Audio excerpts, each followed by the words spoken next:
रहे जीवों पर मेरे और से करुणा स्रोत बहे। दुर्जन क्रूर कुमार गिरतों पर क्षोभ नहीं मुझको आवे। क्षम्य भाव रखूं मैं उन पर ऐसी परिणति हो जावे। इन्हीं मंगल पंक्तियों के वाचन के साथ आज के शत्रु खेल आधारित अधिगम को आगे बढ़ाने की मैं सम्मानित प्रशिक्षिका मैम के लिए आमंत्रित करता हूं कि आज के सत्र को आगे बढ़ा सम्मान। धन्यवाद। नमस्कार, जय जिनेन्द्र, कैसे हैं आप सब? जय जिनेन्द्र मैम, आप बढ़िया कैसे हो? सब लोग?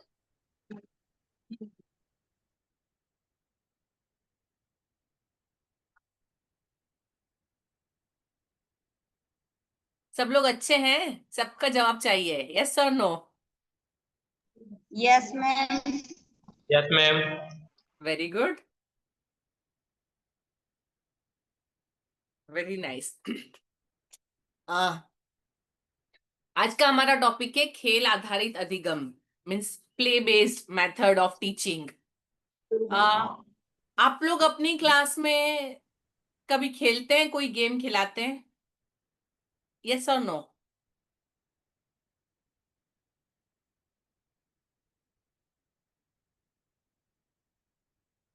यस और नो, आप लोग गेम खिलाते हैं अपनी क्लास में? मानसी जी बोल रही है यस।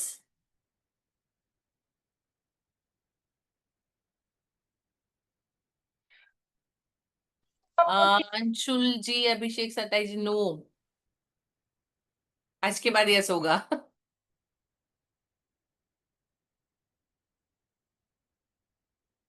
प्लीज सब लोग इंटरेक्टिव रहेंगे तो मजा आएगा।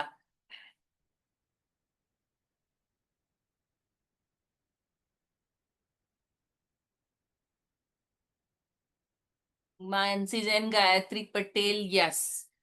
कैसे गेम खिलाते हैं आप बता सकते हैं?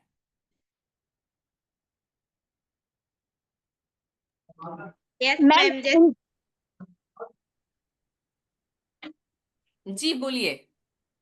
यस मैम, जैसे कि मैं बच्चों के लिए पढ़ाई से मतलब एक्टिविटी करवाती हूँ, बोर्ड पर करवाती हूँ।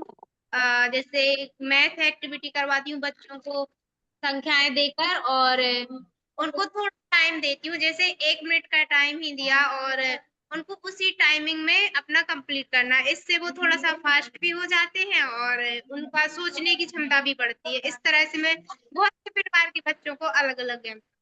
वेरी गुड, बढ़िया। और भी कोई बोल रहा था?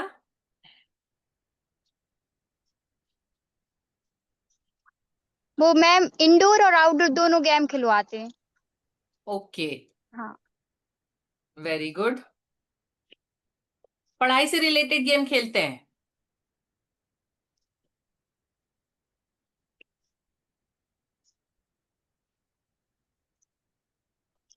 हाँ मैम खिलवाते ओके हैं। ओके, ठीक है। चलिए, आज मैं काफी सारे गेम लेके आए हूँ, उसमें यदि कोई वेरिएशन आपके पास होंगे तो आप बताइएगा, ठीक है? Okay, Neeraj ji please PDF show करेंगे। सबसे पहले तो जो खेल होते हैं, अभी हम खेल मतलब हमको ये लगता है हम कभी भी जैसे बताया कि वो एक एम से चलते हैं आपकी, आपको उनको फास्ट करवाना है, इसलिए आप गेम खिलवा लेते हैं, कंपटीशन करवा देते हैं। गेम जब भी आप खिलवाते हैं बच्चों को तो आपके पास ये होना चाहिए रीजन कि आप क्यों खिलवा रहे हैं। एक एम होना चाहिए कि आपको क्या चाहिए। उस एम को लेके यदि आप बच्चों को मतलब सोचेंगे बच्चों के लिए गेम्स, तो आपको बहुत सारे नए तरीके मिलेंगे। जब भी हम बच्चों के साथ कुछ भी करते हैं, कोई भी चीज बिना कारण के नहीं होती है, बिना रीजन के नहीं होती है। हमारा एक एम होना चाहिए, एक उद्देश्य। जब आप बात भी करते हैं तो उसका उद्देश्य होता है, बच्चा आपको देख के बहुत कुछ सीखता है ना? हम टीचर्स के स्कूल के लिए उनके कुछ ड्रेस कोड डिसाइड होते हैं, कुछ कोड ऑफ कंडक्ट डिसाइड होते हैं। बीइंग अ टीचर आप ये नहीं कर सकते, क्यों? क्योंकि बच्चे आपको ऑब्जर्व करते हैं, हर चीज को वो सीखते हैं। तो जब हम बच्चों के लिए गेम प्लान करें तो मैं थोड़ा सा स्टार्टिंग में आपको बेस देना चाहूंगी कि गेम किस बेस पे, किस तरीके से हमको करने चाहिए। नीरज जी प्लीज नेक्स्ट पे चलेंगे। तो पहले तो हम यदि मेथड ले रहे हैं तो हमारा उद्देश्य क्या होना चाहिए? प्ले वे मेथड जो है उसका उद्देश्य क्या होता है कि एक तो सीखना आनंददायक हो और स्वाभाविक बन जाए। मतलब बच्चों को ऐसा ना हो कि जबरदस्ती सीख रहे हैं, उनको बहुत सारा स्ट्रेस लेके सीख रहे हैं। जब भी बच्चे सीख रहे हो एंजॉय करके सीखे, नेचुरल वे में सीखे। उनकी क्रिएटिविटी और प्रॉब्लम सॉल्विंग एबिलिटी दोनों बढ़नी चाहिए जब बच्चा खेल के साथ सीखता है। एक्चुअली हम जितने खेल खेलते हैं वो इस तरह से होते हैं कि बच्चे की एबिलिटी को शार्प करते हैं, है ना। उसकी किसी न किसी एबिलिटी पे काम करता है। हर गेम, कोई भी गेम खेलो, वो किसी न किसी एबिलिटी पे काम करता है। तो गेम्स का एम ही ये होता है कि उनको क्रिएटिव बनाया जाए। वो बहुत सारी चीजें गेम में सोच सकते हैं, नई नई चीजें नई ट्राई कर सकते हैं। उसके बाद उनका सामाजिक, क्योंकि दूसरे बच्चों के साथ मिलके खेलते हैं, सोशल होते हैं। भावात्मक, दूसरों के साथ जब काम करते हैं तो अपने इमोशंस को संभालना, दूसरों के इमोशन को संभालना। एंड बौद्धिक विकास होता है। बहुत सारी चीजें सोचनी पड़ती है, स्ट्रेटेजी बनानी पड़ती है, जीतने के लिए बहुत सारे तरीके लगाने पड़ते हैं। तो खेलों के साथ ये चीजें होती है। इसके अलावा बच्चा स्वतंत्र रूप से सोचता है और निर्णय लेता है। जब बच्चे को गेम में दिया जाएगा उसके पास चॉइस होती है। जनरली हम क्लास में बैठे हैं, बच्चे के पास चॉइस नहीं होती है। हम जो बोल रहे हैं उसको वो करना है, वो लिखना है, बात खत्म हो गई। लेकिन जब उसी को हम प्लेवे में कन्वर्ट कर देते तो उसके पास चॉइस होती है, वो सोच सकता है, वो गलत जवाब भी दे सकता है, गलत तरीके से भी सोच सकता है, गलती को पहचान सकता है और फिर उसको सुधार सकता है। सो ये प्ले बेस मेथड के उद्देश्य होते हैं। नीरज जी प्लीज नेक्स्ट पे चलेंगे। अभी इससे लाभ क्या क्या होंगे यदि हम प्ले वे मेथड से सिखाते हैं बच्चों को? तो एक तो सबसे पहला संज्ञानात्मक मतलब कॉग्निटिव, उनकी बुद्धि, सोचने समझने की क्षमता बढ़ती है। दूसरा सोशल, टीम वर्क सीखते हैं, कॉपरेशन सीखते हैं, और उनके कम्युनिकेशन स्किल बढ़ती है जब दूसरों के साथ बोलते हैं चलते हैं।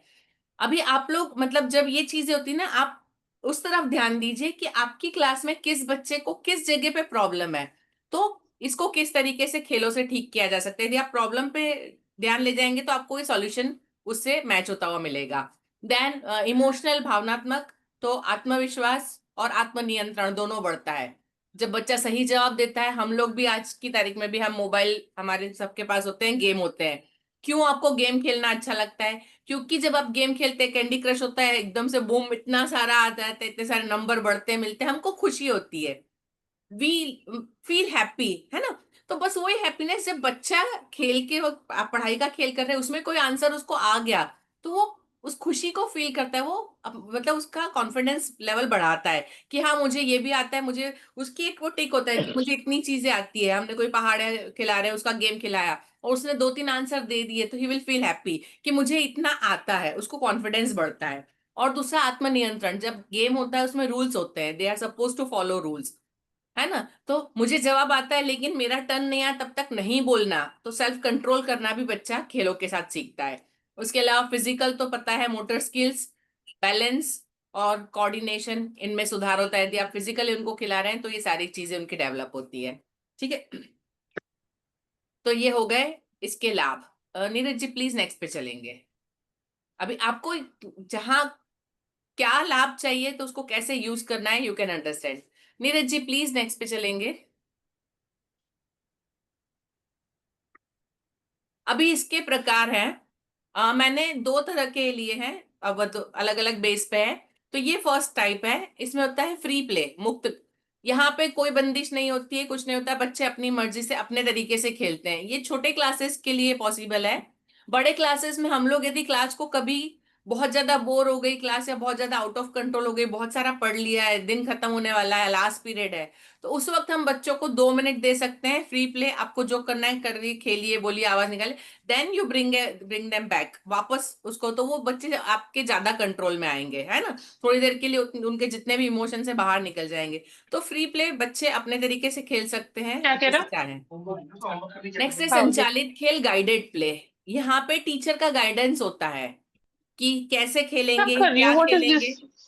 कैसे रूल्स बनेंगे, कौन क्या करेगा, सारे नियम तय होते हैं। जैसे टीचर बोलते हैं या क्या जो भी कर? मतलब गेम का रूल है उसके अकॉर्डिंगली बच्चे को फॉलो करना है।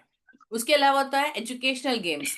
एजुकेशनल गेम्स वो होते हैं कि जिसमें किसी पर्टिकुलर टॉपिक, पर्टिकुलर वापस चलो। सब्जेक्ट का लेके ही डिसाइड होता है, और एट द एंड वही चीज मतलब अभी तो शॉप वो करी थी एम तुम्हें, पूरा होना चाहिए। देखो नीचे गिरा होगा। प्लीज माइक ऑफ कर दीजिए अपना, सुरुचि जी। तो यहाँ पे क्या होता है, जो हमने हमारा टारगेट है कि हमारे बच्चों को गिनती में प्रॉब्लम आ रही है या उनको स्पेलिंग लर्न नहीं हो रहे हैं या कोई एक पर्टिकुलर कंसेप्ट नहीं समझ आ रहा है, तो हम उसको एम लेके एक गेम प्लान करेंगे और हमारा एम यही रहेगा कि बच्चा वो चीज में पावरफुल हो जाए। ठीक है, तो वो एजुकेशनल गेम्स होते हैं, हम किसी एक पर्टिकुलर एम को लेके उस गेम को प्लान करते हैं। नीरज जी प्लीज नेक्स्ट पे चलेंगे। इसके अलावा एक और तरीका है इसके बाइफर्केशन का। नीरज जी प्लीज नेक्स्ट पे चलिए।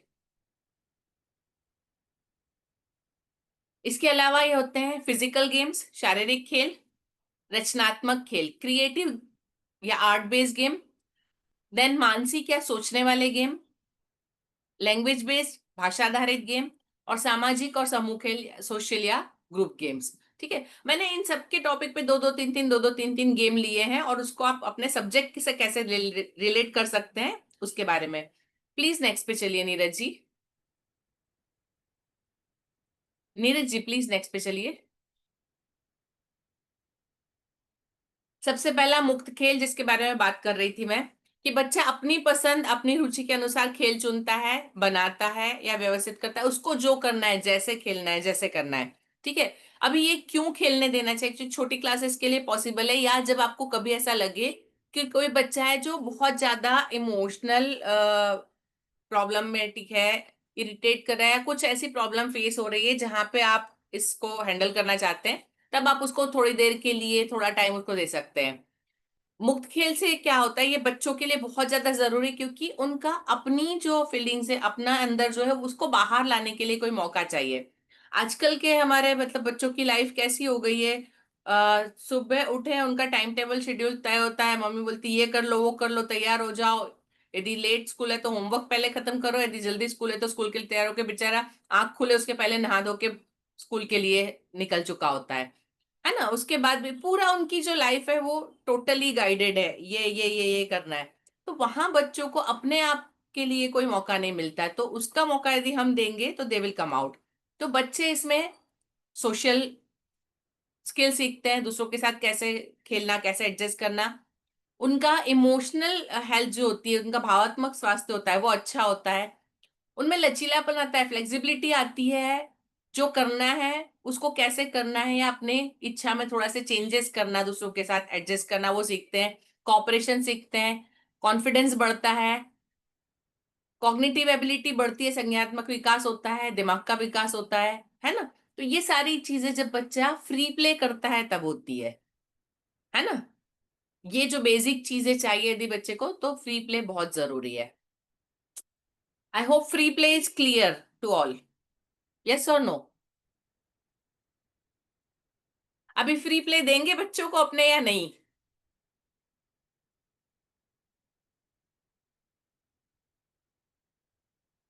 Okay thank you. Neeraj ji please next पे चलिए। नेक्स्ट है संचालित खेल, गाइडेड प्ले।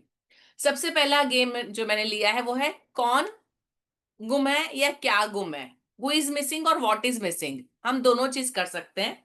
इस खेल के लिए आपको क्या करना है, आप एक या दो प्लेयर, इसको कंपटीशन में भी खेल सकते हैं, सिंगल सिंगल से भी खेल सकते हैं। एक बच्चा या दो बच्चे जो भी मतलब खेल रहे हैं वो तो बाहर जाएंगे क्लास से। उसके बाद क्लास के अंदर कुछ चेंजेस होंगे। अभी उसमें चेंजेस में आप क्या करेंगे, या तो आप क्लास की कोई चीज हटाए, है ना, तो क्या गुम है हो जाएगा, या किसी पर्सन को हाइड कर दे, किसी बच्चे को बेंच के नीचे छुपा दिया, कहीं कर दिया। ठीक है, ये छोटे बच्चों के साथ थर्ड फोर्थ फिफ्थ के साथ खेल सकते हैं। यदि आप उससे बड़ी क्लास के साथ खेल रहे हैं, आपका जो सब्जेक्ट है, आपका जो टॉपिक है, उसके हिसाब से आप बोर्ड पे कुछ चीजें लिखिए, है ना। फॉर एग्जाम्पल कोई भी एक सपोज वाटर साइकिल पढ़ा रही हूं मैं, तो वाटर साइकिल के अंदर जितने जितने जो भी लाइन से आता है कि भाई water, sun, then water vapour, then condensation, और मैं उसके वर्ड सारे मैंने लिखे हुए हैं। ठीक है, अभी उस साइकिल में से मैं कुछ एक वर्ड हटा दूं, आप अपने टॉपिक के हिसाब से सोचिएगा कि आप क्या कर सकते हैं, कुछ ऐसे जिसमें वो बच्चे बाहर गए, यदि एक बच्चा गया है तो वो आके फिर उसको ढूंढना है, या दो बच्चे गए तो दोनों में फिर कंपटीशन होगी कि दोनों में से पहले कौन ढूंढता है कि क्या मिसिंग है या कौन मिसिंग है। कोई बच्चा मिसिंग है तो उसको पता होना चाहिए कौन मिस हुआ। या आप यदि बड़ी क्लास है, बोर्ड पे कुछ लिख के कोई कंसेप्ट के बारे में चल रहे हैं, तो बच्चा बोर्ड पे पढ़ के कि उस कंसेप्ट में से वहां से क्या मिसिंग है, जो पहले था अब नहीं है, या जो होना चाहिए। आप या तो बच्चे के सामने लिखे या बच्चे के बाहर जाने के बाद लिखे और उसमें कुछ मिसिंग रखे। यू कैन चेंज, आप अपने हिसाब से इसको मॉडिफाई कर सकते हैं कैसे करना है। इससे क्या, दो बच्चे होंगे तो कंपटीशन होगी कि कौन पहले बताता है ना, कौन पहले। इससे क्या होता है इस गेम से, तो बच्चों की ऑब्जर्वेशन पावर, बच्चा कितना अच्छा ऑब्जर्व करता है। दूसरा, उनकी सोशल एबिलिटीज, वो बाकी क्लास के बच्चों को कितना जानता है, कितने लोगों को नाम से जानता है ना। किसके किसके मिस होने से उसको फर्क पड़ता है, वो सोशल होना भी सीखता है, उसका ऑब्जर्वेशन प्लस उसके मेमोरी की, कोई चीज थी और वो बदल गई तो उसकी मेमोरी में है कि नहीं कि पहले क्या था और अब क्या नहीं है। या यदि मेमोरी में नहीं तो कंसेप्ट, यदि जैसे बोर्ड पे लिखा है तो कंसेप्ट क्लियर होगा तो वो मिसिंग चीज उसको पता चलेगी, है ना। यू कैन डू, बहुत सारी चीजें हो सकते हैं। आप मैथ्स के अंदर कर सकते हैं, आपने कुछ फ्रैक्शंस लिख दिया, कोई टेबल चार्ट लिख डाला, देन उसमें से कुछ मिस हुआ, तो ये उसकी बहुत सारी एबिलिटी को, बहुत सारी चीजों को बाहर निकालेगा। और जब पूरी क्लास के सामने होता है, दो चीजें होती है, क्योंकि वो बच्चा अभी ऑब्जर्व हो रहा है, वो ऑब्जर्व कर रहा है लेकिन पूरी क्लास उसको ऑब्जर्व कर रही है कि वो गलती ढूंढ सकता है कि नहीं। तो एक वो प्रेशर में बच्चा काम करना सीखता है। तो सबके सामने ओपनली कैसे काम करना, कैसे अपना कॉन्फिडेंस बढ़ाना, इसके साथ बहुत सारी चीजें साइकोलॉजिकल भी अटैच होती है। तो बच्चों में कॉन्फिडेंस पावर इंप्रूव होता है इस गेम से। Is it possible to play in your class? खेल सकते हैं?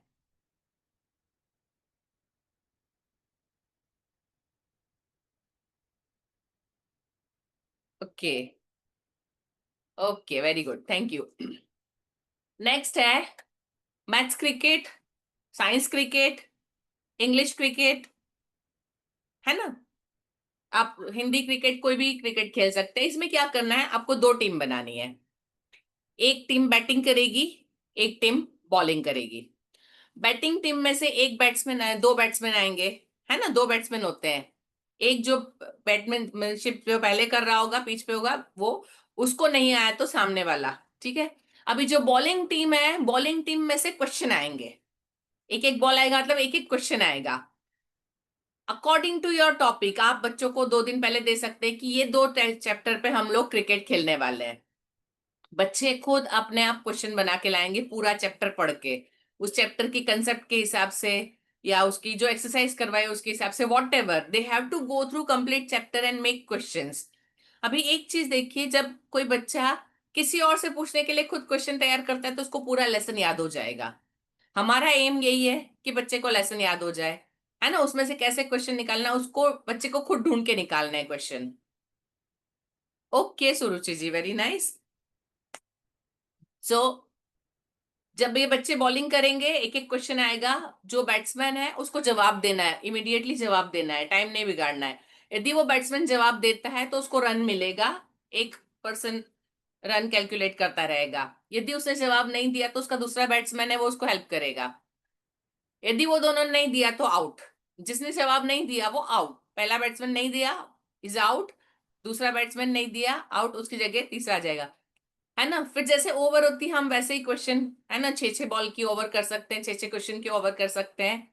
और हम 10-11 विकेट तक का टाइम, आपके बच्चों की स्ट्रेंथ कितनी है उस पर डिपेंड करेगा कि आप 3 विकेट के बाद टीम चेंज हो जाएगी या 4 विकेट के बाद टीम चेंज हो जाएगी, depends on the quantity of your class. आपके ग्रुप की क्वांटिटी के हिसाब से आप खेल सकते हैं। यदि बच्चे ज्यादा हैं तो 10-10 विकेट तक हम जा सकते हैं, ऑल आउट 10 विकेट पे कर सकते हैं, 5 विकेट पे कर सकते हैं। बट एक एक ओवर में 6 क्वेश्चन, मतलब आप सोचिए 2-3 चैप्टर लेंगे, आपका पूरे चैप्टर की एक एक लाइन रिवाइज हो सकती है इस तरीके से। Isn't it interesting?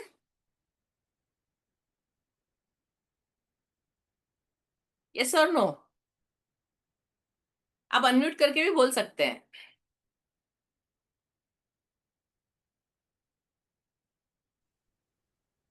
Yes ma'am.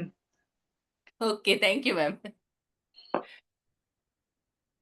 Yes, it is true Suruchi, learning भी इसके साथ, जिसको जो कंसेप्ट नहीं क्लियर है वो उसके साथ साथ हो जाएगा जब क्लास में क्वेश्चन पूछा जाएगा, डेफिनेटली। नेक्स्ट है संचालित चित्रकला guided drawing. I want you people to draw. Practically हम इसको करेंगे। मैं आपको गाइड करूंगी, आप लोग पिक्चर बनाएंगे, फिर देखते हैं क्या बनता है ना। प्रैक्टिकली हम करके देखते हैं। All are ready with pen and paper? चल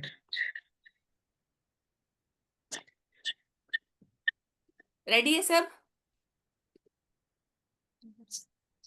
यस मैम। ओके। एक ओवल बनाइए। ओवल, अंडाकार। उस अंडाकार के बीच में एक छोटा सा पेंटागन बनाइए। पेंटागन या हेक्सागन कुछ भी बना सकते हैं आप, 5 और 6। उस पेंटागन के हर पॉइंट से, जहां पे 2 लाइन में, सॉरी, जो कॉर्नर है, एंगल है, उस एंगल से आपके ओवल की लाइन तक लाइनें खींच दीजिए। पेंटागन है तो 5 लाइन बनेगी, हेक्सागन है तो 6 लाइन बनेगी। क्लियर? पेंटागन के एंगल से ओवल की लाइन तक, ओवल तक सब दिशा में लाइनें खींच दीजिए। अभी आपके ओवल के ऊपर एक छोटा सा ओवल और बनाइए।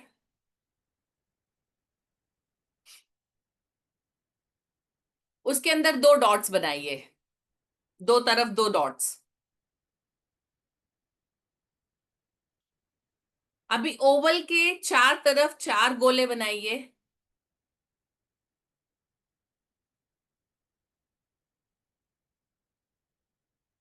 चार तरफ 4 गोले बनाइए, उसमें 2 छोटी छोटी लाइनें किसी भी बाहर की तरफ, ओवल मतलब उस सर्कल के बाहर की तरफ, गोलों के बाहर की तरफ 2 2 लाइनें बना दीजिए। और ओवल का जो नीचे का हिस्सा है, वहां पे एक छोटा सा ट्रायंगल बनाइए। छोटा सा ट्रायंगल उल्टा। क्या बना?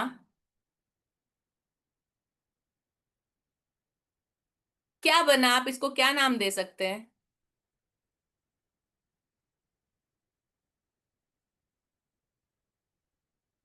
जी अनुजा जी। Neeraj ji please next slide show करेंगे।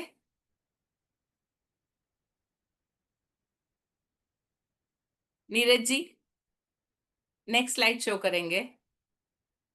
बीच में जो फोटो आपने बनाया, ऑलमोस्ट।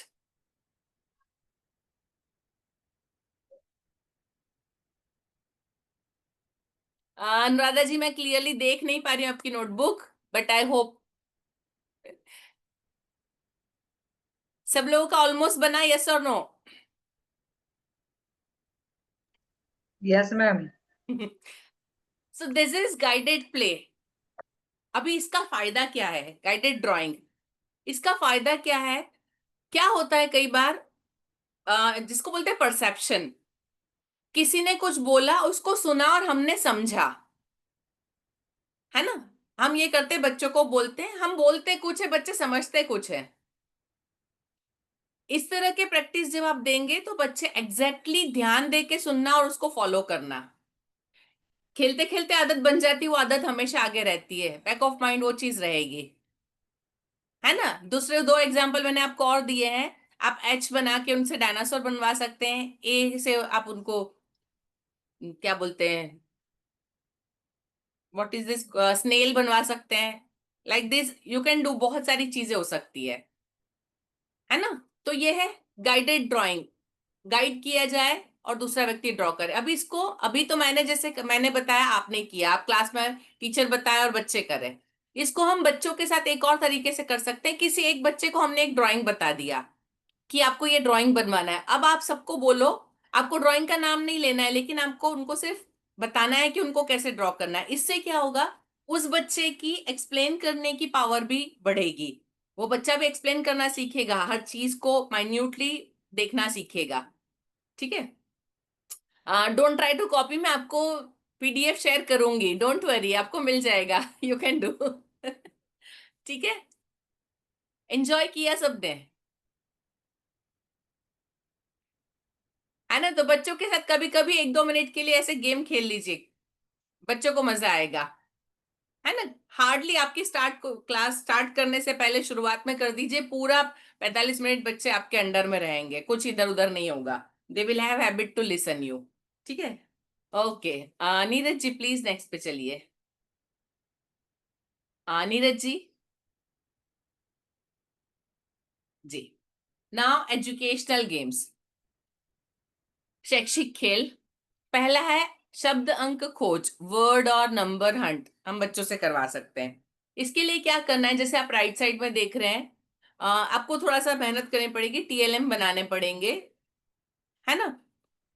अब बहुत सारे इसको आप नाउन है, एडजेक्टिव है, एडवर्ब है, या फ्रैक्शंस है, फ्रैक्शन में टाइप्स ऑफ फ्रैक्शंस कर सकते हैं, या आप शेप्स ले रहे हैं तो उसके हिसाब से आप अपने टॉपिक के हिसाब से जितने चाहे, जो मैक्सिमम पॉसिबल है ना। हिंदी में करे तो संज्ञा, सर्वनाम या अलंकार के प्रकार, मेनी थिंग्स, बहुत सारी चीजें हो सकती है।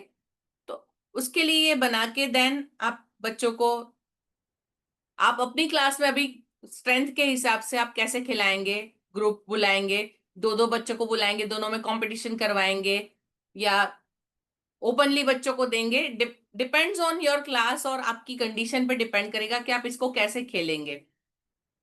यदि मेरी क्लास है, यदि बड़ी क्लास है जहाँ पे मैं कुछ ही बच्चों को खिलाना चाहती हूँ, तो मैं 2 टीम उनमें से चुन लूंगी रैंडमली कुछ बच्चों को लेके। और इस वक्त मैं ये करूंगी कि मुझे जिन बच्चों के साथ प्रॉब्लम लगता है कि इस बच्चे को स्पेशल जरूरत है, इसको थोड़ा सा हेल्प चाहिए, मैं उन बच्चों को सिलेक्ट करके, कि जो जनरली जवाब नहीं देते, जनरली नहीं आते हैं, मैं हमेशा बच्चों का सिलेक्शन ऐसे, क्योंकि जनरली क्या होता है, कुछ बच्चे जो होशियार है तो हर जगह वो आगे आ जाते हैं। तो while choosing you should be means able to decide कि किसको करना है, तो हम इससे कर सकते हैं। तो आप इसको बहुत सारे दे दिए, सामने रखे हैं, then they have to pick up. उसके बाद ये वर्ड जो पढ़ा है सपोज, तो अभी ये उसको ढूंढना है, ये नाउन है या एडजेक्टिव है, तो कौन से क्लास में जाएगा, नाउन में जाएगा, एडजेक्टिव में जाएगा। टाइप्स ऑफ फ्रैक्शन उठाइए, मिक्स फ्रैक्शन है या प्रॉपर फ्रैक्शन है या इम्प्रॉपर फ्रैक्शन है, मुझे कौन से बॉल में रखना है ना। मेनी थिंग्स, आप अपने टॉपिक के हिसाब से बहुत सारी चीजें सोच सकते हैं। आप जो भी सब्जेक्ट पढ़ाते हैं उसके हिसाब से आप सोच सकते हैं कि आप इसको कैसे करवाएंगे। क्लियर है सबको? ओके। नेक्स्ट है बीच बॉल एनालिसिस, गेंद विश्लेषण। इसमें क्या होता है, एक बॉल, बीच बॉल इसलिए क्योंकि वो बॉल बहुत बड़ी होती है ना, हवा भरी होती है, प्लास्टिक की होती है, बीच बॉल बड़ी सी होती है और हल्की होती है, उसके ऊपर काफी सारी जगह मिल जाती है। तो वहां पे टीचर सब्जेक्ट के हिसाब से जो भी चाहे वो लिख सकते हैं। जैसे सपोज मैं इंग्लिश ग्रामर पढ़ा रही हूँ, तो मैंने कुछ एडजेक्टिव, कुछ नाउन, कुछ वर्ब्स लिख लिए, अलग अलग लिख लिए, ठीक है। यदि मैं हिस्ट्री पढ़ा रही हूँ तो मैं कुछ एक राजाओं के नाम लिख लूंगी, या कुछ उनके आर्किटेक्चर के नाम लिख लूंगी। वॉट एवर, साइंस पढ़ा रही हूँ, मैथ्स पढ़ा रही हूँ, मैं उसको बहुत सारा चेंज कर सकती हूँ। तो जो भी लिखा है उसके बाद क्या करेंगे, बच्चे गोले में बैठे हैं या सामने बैठे हैं, जैसे भी, टीचर ने बॉल फेंका, जिसकी तरफ फेंका उस बच्चे को कैच करना है। जब बच्चे ने कैच किया तो उसकी फर्स्ट फिंगर जिसके ऊपर आ रही है, जहां आता है, उस फिंगर पे जो वर्ड है, या जो आर्किटेक्चर का नाम लिखा है, या जिस किंग का नाम लिखा है, उसके बारे में बच्चे को कम से कम 3 सेंटेंस बोलना है। यदि वर्ड है तो उसको बताना है ये नाउन है या वर्ब है, उसको यूज करके एक सेंटेंस बनाना है ना। या उसने ये वर्ड किस लेसन में पढ़ा है उसके बारे में बताना है, उसका या तो मीनिंग बताना है। वो आपके ऊपर डिपेंड करता है कि आप उस पे क्या लिखेंगे, उसके हिसाब से बच्चे को बताना है। बट बच्चे को डिस्क्राइब करना आना चाहिए, उसको कम से कम 2 या 3 सेंटेंस में। ठीक है, सपोज मैंने बॉल लिया, मैं एसएस पढ़ा रही हूँ, मैंने बॉल लिया, अभी वहां पे आया कुतुब मीनार, तो मैं कुतुब मीनार कब बनवाई थी, किसने बनवाई थी, किसने उसको खत्म किया, कैसी बिल्डिंग है, कितने मंजिल की है, कैसे बनी है, कौन से पत्थर से बनी है, मीन्स वो सारा डिस्क्रिप्शन मैं बच्चे से मांगूंगी। Is it clear to you? समझ आया सबको गेम? सोनम एंड रश्मि जी नहीं आया?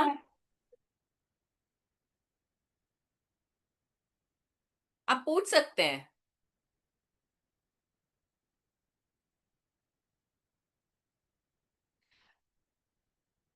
एक बॉल लिया, सुरुचि जी आप कौन सा सब्जेक्ट पढ़ाती हैं? Science, okay. साइंस में सपोज आप पढ़ा रहे हैं स्केलेटल सिस्टम, ठीक है। आपने सारे स्केलेटल सिस्टम पढ़ाया, आपने डाइजेस्टिव सिस्टम पढ़ाया, आपने रेस्पिरेटरी सिस्टम पढ़ाया। ठीक है, आप बॉल के ऊपर सिस्टम के नाम लिख देंगे। आपने बॉल बच्चे के पास फेंका, बच्चे की ये फर्स्ट फिंगर आई, वो रेस्पिरेटरी सिस्टम पे आई। Now he has to explain the, या तो आप उसके क्वेश्चन पूछिए या बच्चा अपनी तरफ से 3 या 4 सेंटेंस में उस सिस्टम को करे कि ये सिस्टम क्या काम करता है, कौन कौन से पार्ट इसमें इन्वॉल्व होते हैं। Got it?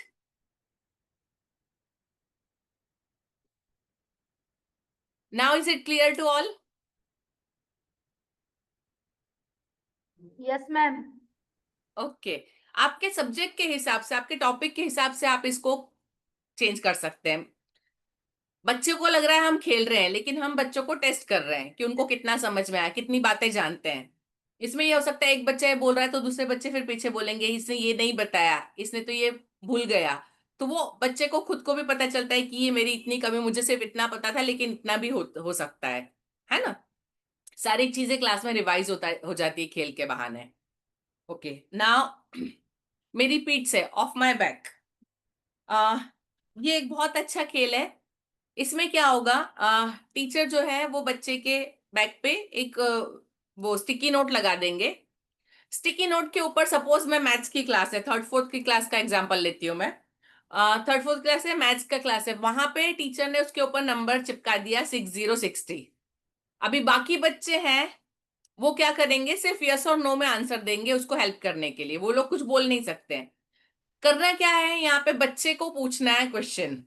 बच्चा बाकी बच्चों से क्वेश्चन पूछेगा कि अच्छा जो मेरा नंबर है, इज इट बिगर देन 40 और लेसर देन 40? तो बच्चे, इज इट बिगर देन 40? तो बच्चे बोलेंगे यस। ठीक है, then he will ask question. उसको इसी एक को लेके बहुत सारे क्वेश्चन बनाने, उसको 6060 नंबर जो लिखा उसमें पहुंचना है। He can ask many question. अच्छा, फिर 40 से बड़ा है तो 100 से छोटा है क्या? तो बाकी बच्चे सिर्फ यस और नो में आंसर देंगे, उसको अपने वर्ड उस तक पहुंचना है। तो कितनी चीजें, अच्छा ये किसके टेबल में आता है, 12 के टेबल में आता है, 10 के टेबल में आता है ना। तो वो एक अंदाजा लगा लेगा। क्या करेगा वो, अपना मतलब उस नंबर के करीब पहुंचने के लिए, उसको शॉर्ट करने के लिए जितनी पॉसिबिलिटीज होगी उसको करेगा। एक नंबर कितनी जगह से पहुंचा जा सकता है उस नंबर पे, बच्चा अपने दिमाग से सोचेगा उसके बारे में। हम जो वैदिक मैथ्स पढ़ते हैं और वो पढ़ते हैं, है ना, बहुत सारे अलग तरीके से किसी एक नंबर पे पहुंचा जा सकता है। देन वो अपना जितना नॉलेज है वो इसके लिए लगाएगा।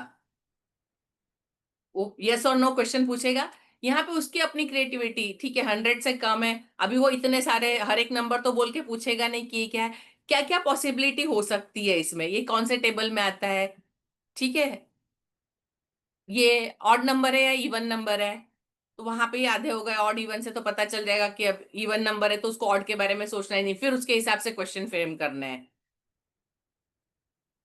समझ आ रहा है?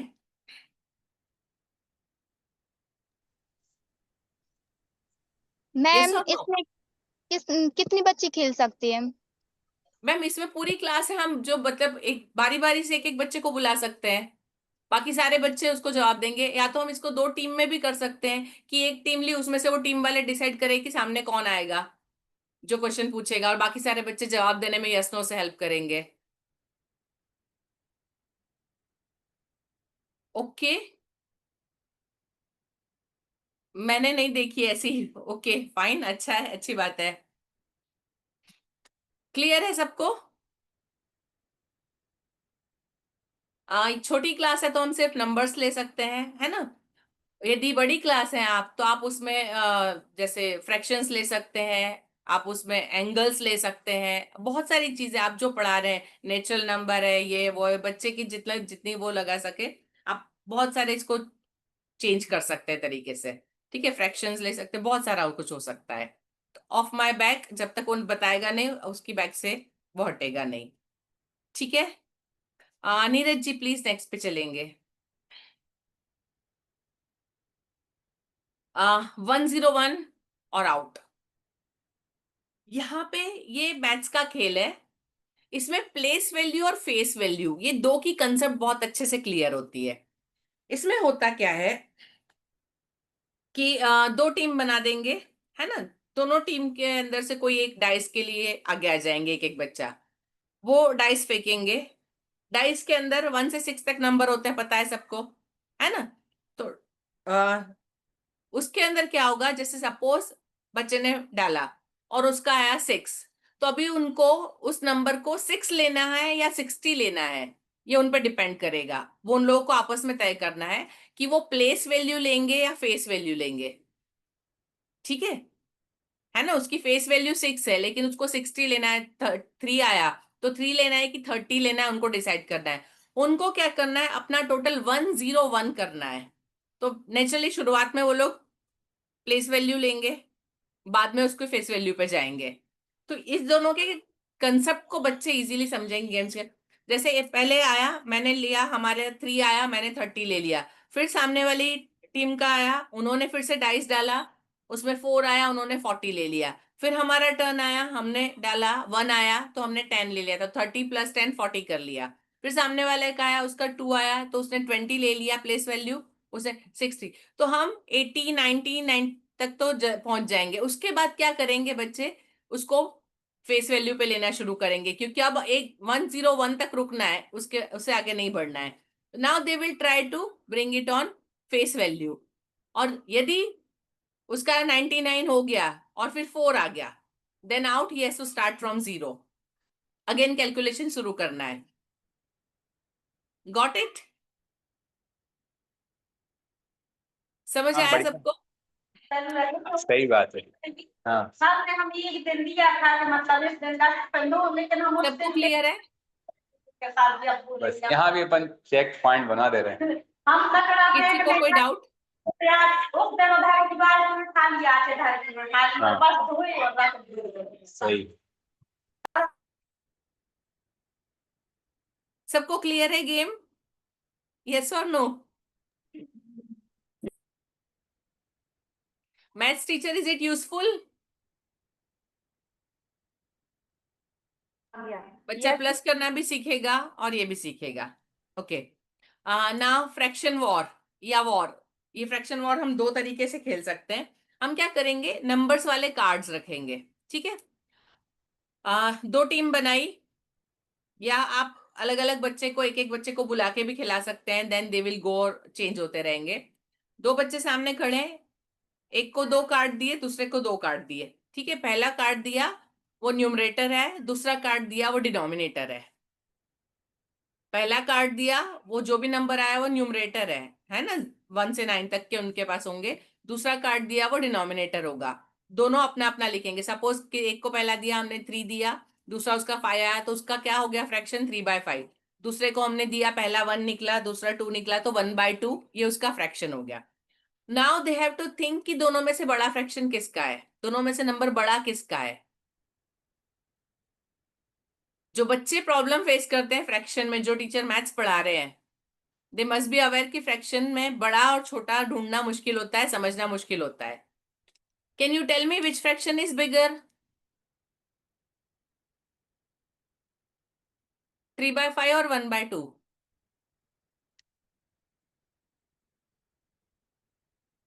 अनुश्री एंड स्मिता जी बता रहे हैं 3/5। इज इट राइट और रॉन्ग? सही है गलत है?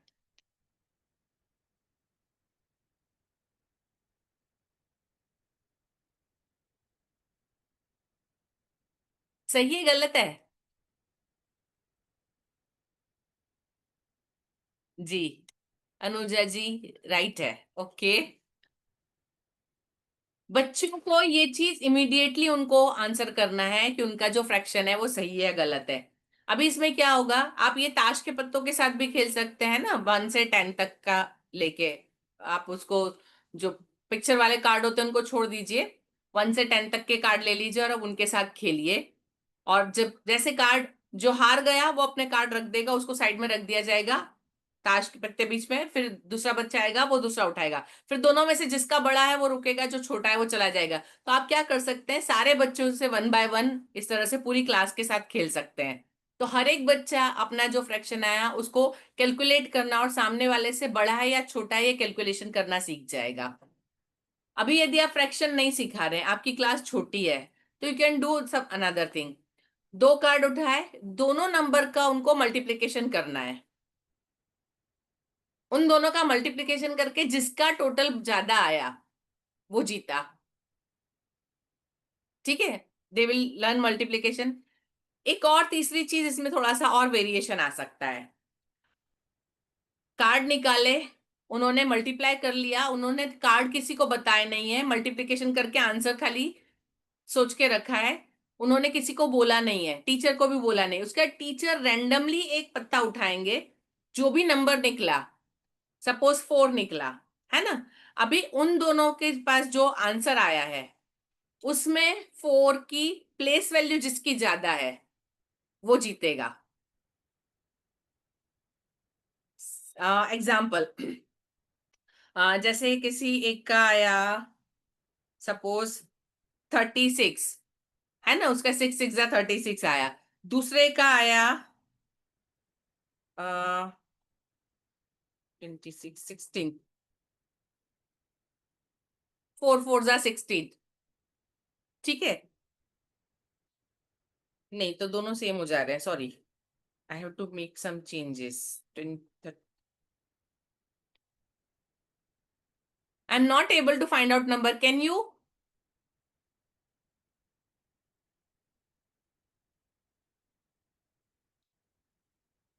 कोई मुझे बताएगा प्लेस वैल्यू और फेस वैल्यू में क्या अंतर होता है? Yes ma'am. जी बताइए। जैसे कोई नंबर लिया हमने 3 डिजिट 475, हम्म, और अगर पूछा जाए 5 की प्लेस प्लेस वैल्यू क्या है, तो वो 5 ही होगी क्योंकि वो यूनिट प्लेस पे है। जी और अगर पूछ लिया 7 की प्लेस वैल्यू क्या है, तो वो टेंस प्लेस पे है, इसलिए उसकी प्लेस वैल्यू होगी 70।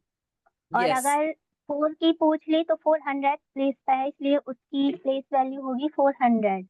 मतलब जिस नंबर के पीछे जितने डिजिट होते हैं उतने जीरो बढ़ाने पड़ते, ये बच्चों को सिखाने के लिए। जी बिल्कुल। और अभी हम फेस लोग, वैल्यू, जी जी फेस वैल्यू वही नंबर होता है, 4 का 4 ही होगा, 7 का 7 और 5 का 5। जी। अभी हमने सपोज इतने देर में मैंने नंबर लिख, एक का हुआ टोटल 42, दूसरे का हुआ 24, और टीचर ने बोला नंबर 4। तो 4 की प्लेस वैल्यू किसकी बड़ी है?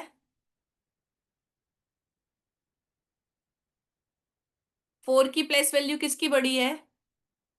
24 वाले की या 42 वाले की? 42। और यदि टीचर ने 2 नंबर निकाला तो कौन जीतेगा?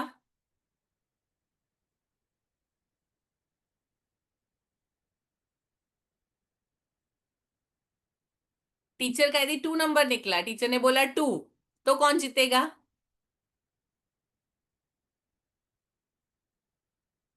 24 वाला, राइट। तो इस एक गेम को हम 3 तरीके से खेल सकते हैं। फ्रैक्शन वॉर की तरह से खेल सकते हैं, सिर्फ मल्टीप्लिकेशन से बिगर नंबर खेल सकते हैं, और इसमें एक तीसरा, टीचर अपनी तरफ से नंबर को निकाल के ऐड करे, तो प्लेस वैल्यू और फेस वैल्यू के कंसेप्ट तो इसको भी क्लियर कर सकते हैं। क्लियर है? अभी भी आप भी अपनी तरीके से यदि कोई वेरिएशन दिमाग में आता है इस गेम में तो आप इसमें इंक्लूड कर सकते हैं। हम इसको डेसिमल्स की तरफ भी ले जा सकते हैं, है ना। 2 नंबर है, डेसिमल्स लगा दीजिए बीच में फ्रैक्शन की जगह, then also you can play. बहुत सारे तरीके हो सकते हैं। ठीक है, चलिए नेक्स्ट है हमारा थिंक फास्ट, जल्दी सोचो। आ, हम खेलें इस गेम को स्पीड में? रेडी? यस आप मैम। सबको 3 3 चीजें लिखना है जो मैं बोलूंगी।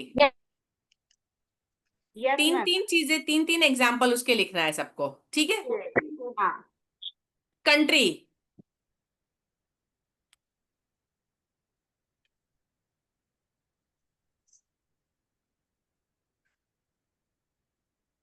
Fruits,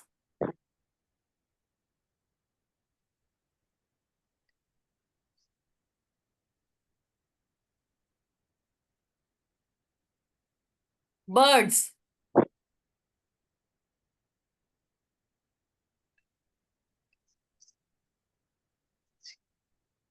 fast,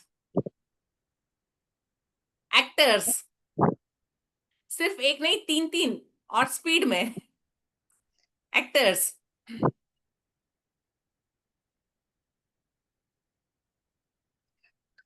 subjects, name of the subjects. एक एक ही आ रहा है शिवांजलि जी, तीन तीन होने चाहिए immediately.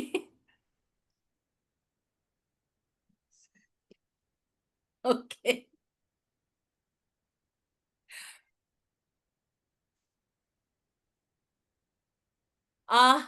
Name of the scooter company, scooter making company, scooter और bike making companies.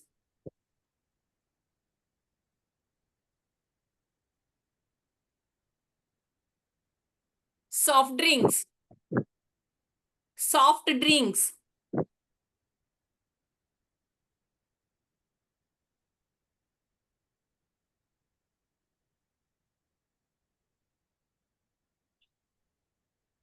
chocolate, name of the chocolates,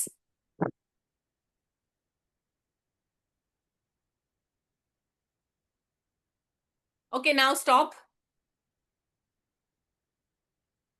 कितने टोटल मैंने बताया क्वेश्चन दिए आपको?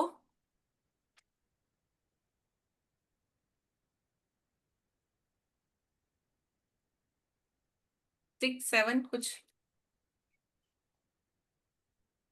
8 8, तो 8 3 से 24, 9 दिए मानसी जी, 8 या 9, हाउ मेनी?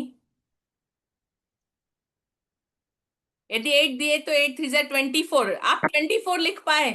24 चीजें आप लिख पाए, यस और नो?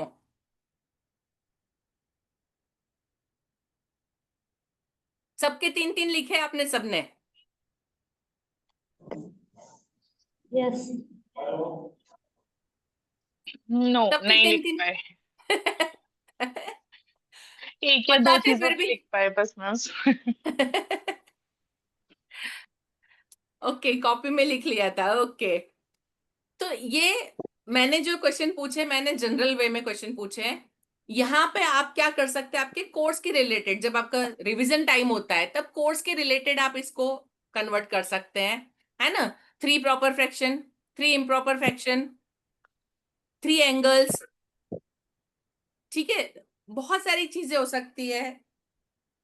3 मुगल एम्परर्स, पास नेम, 3 राइटर्स, एग्जांपल्स प्रेमचंद की ऑफ 3 किताबों के नाम, व्हाटएवर आप जो पढ़ा रहे हैं उसके हिसाब से आप इसको कन्वर्ट कर सकते हैं, आप जैसे चाहे वैसे, क्योंकि बहुत सारे चीजें होती है आपके इसमें, you are means having so many things, तो इसको गेम में कैसे कन्वर्ट करना। मजा आया?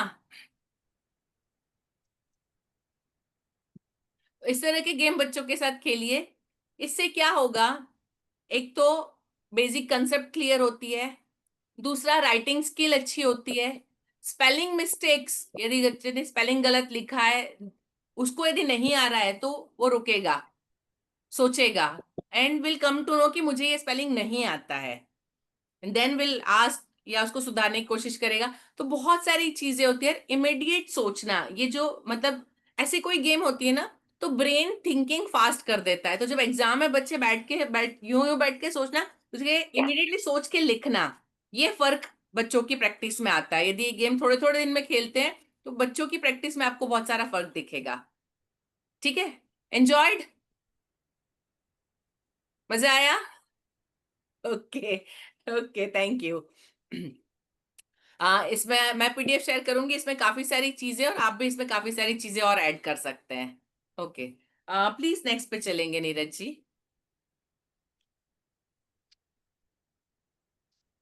शारीरिक खेल, अभी शारीरिक खेल आप लोग बहुत सारे खिलाते हैं, मैं ज्यादा डिस्कस नहीं करूंगी। लेकिन जब फिजिकल गेम खेलते हैं तो बेसिकली हम दो चीजों को ध्यान रखते हैं, दो स्किल को ध्यान रखते हैं, दो मोटर स्किल्स। पता है ना सबको कौन सी दोनों मोटर स्किल है?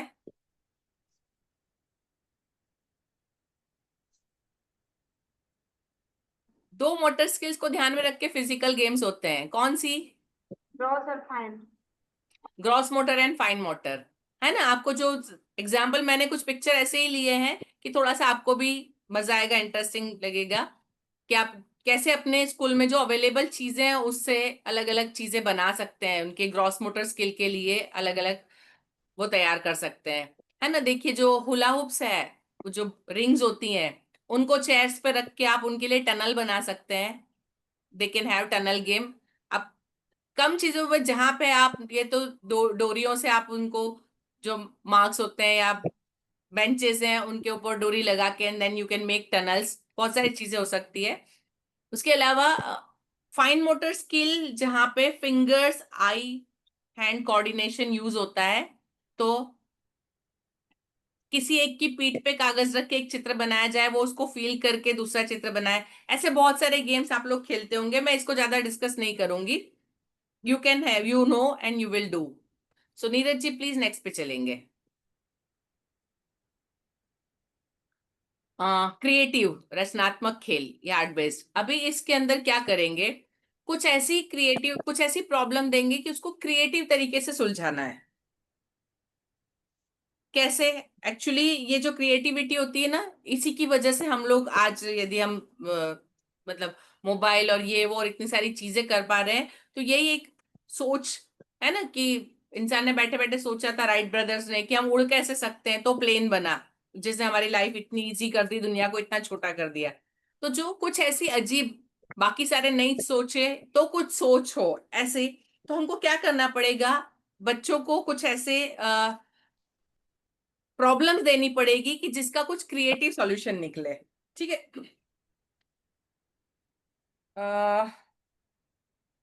उसके लिए हम क्या कर सकते हैं, बच्चों को सपोज उनको बताइए कि आपको समुद्र के तल तक ट्रेवल करना है।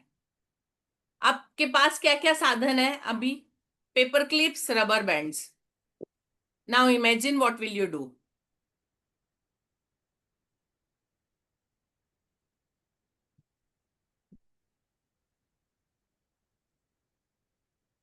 अभी इमेजिनेशन है यहाँ पे, ये ऐसा होता है, ऐसा नहीं होता है, नहीं सोचना है। बहुत कुछ हो सकता है, कुछ भी कर सकते हैं। यदि आप लोग बच्चों के कार्टून देखने के इंटरेस्टेड हैं तो शायद आप लोग कुछ सोच पाएंगे, बच्चों की तरह सोचना है तो।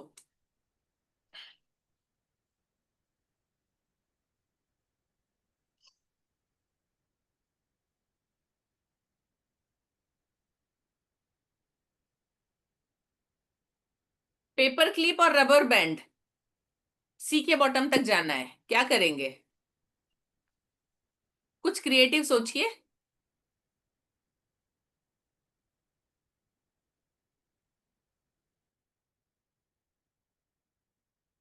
कुछ तो सोचिए, कोई तो बताइए।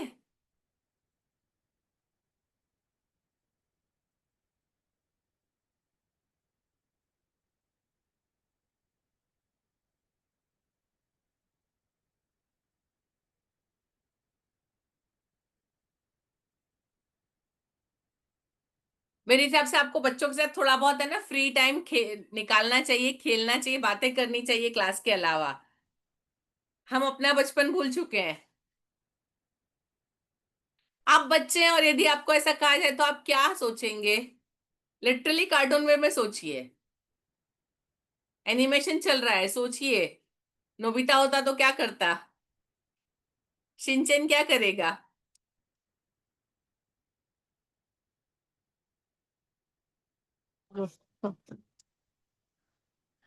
Hello ma'am. जी बोलिए। वो नोबिता होता तो वो डोरेमोन से बोलता है, डोरेमोन मुझे तो एक गैजेट दे दो निकाल के जल्दी से, जिससे हम लेकिन डोरेमोन होशियार था, वो उसको बताएगा कि नोबिता तुम्हारी शर्त है कि पेपर क्लिप और रबर बैंड का यूज करना है।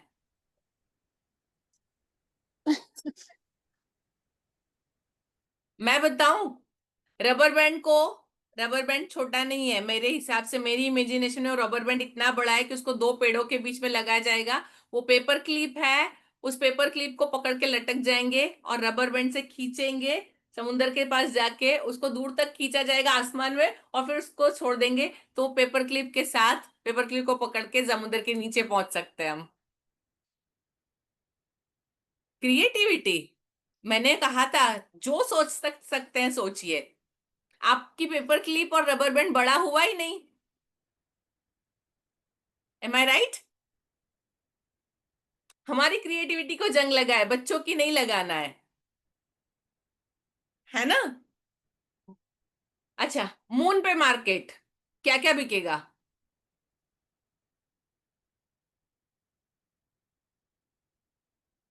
मून पे मार्केट।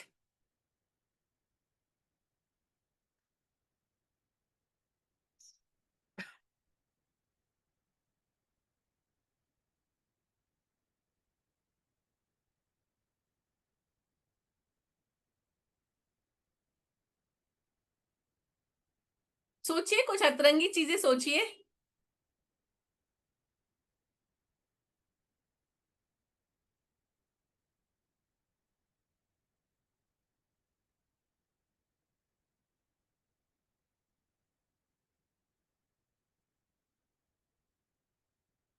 Space suit. ठीक है, सही है। और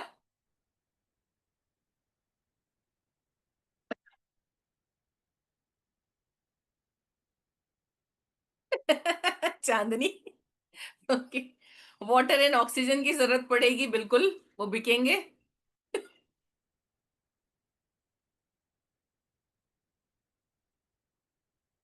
मून के मार्केट मार्केट में यदि आप कोई ट्रेवल एजेंसी खोलते हैं तो आप क्या करेंगे?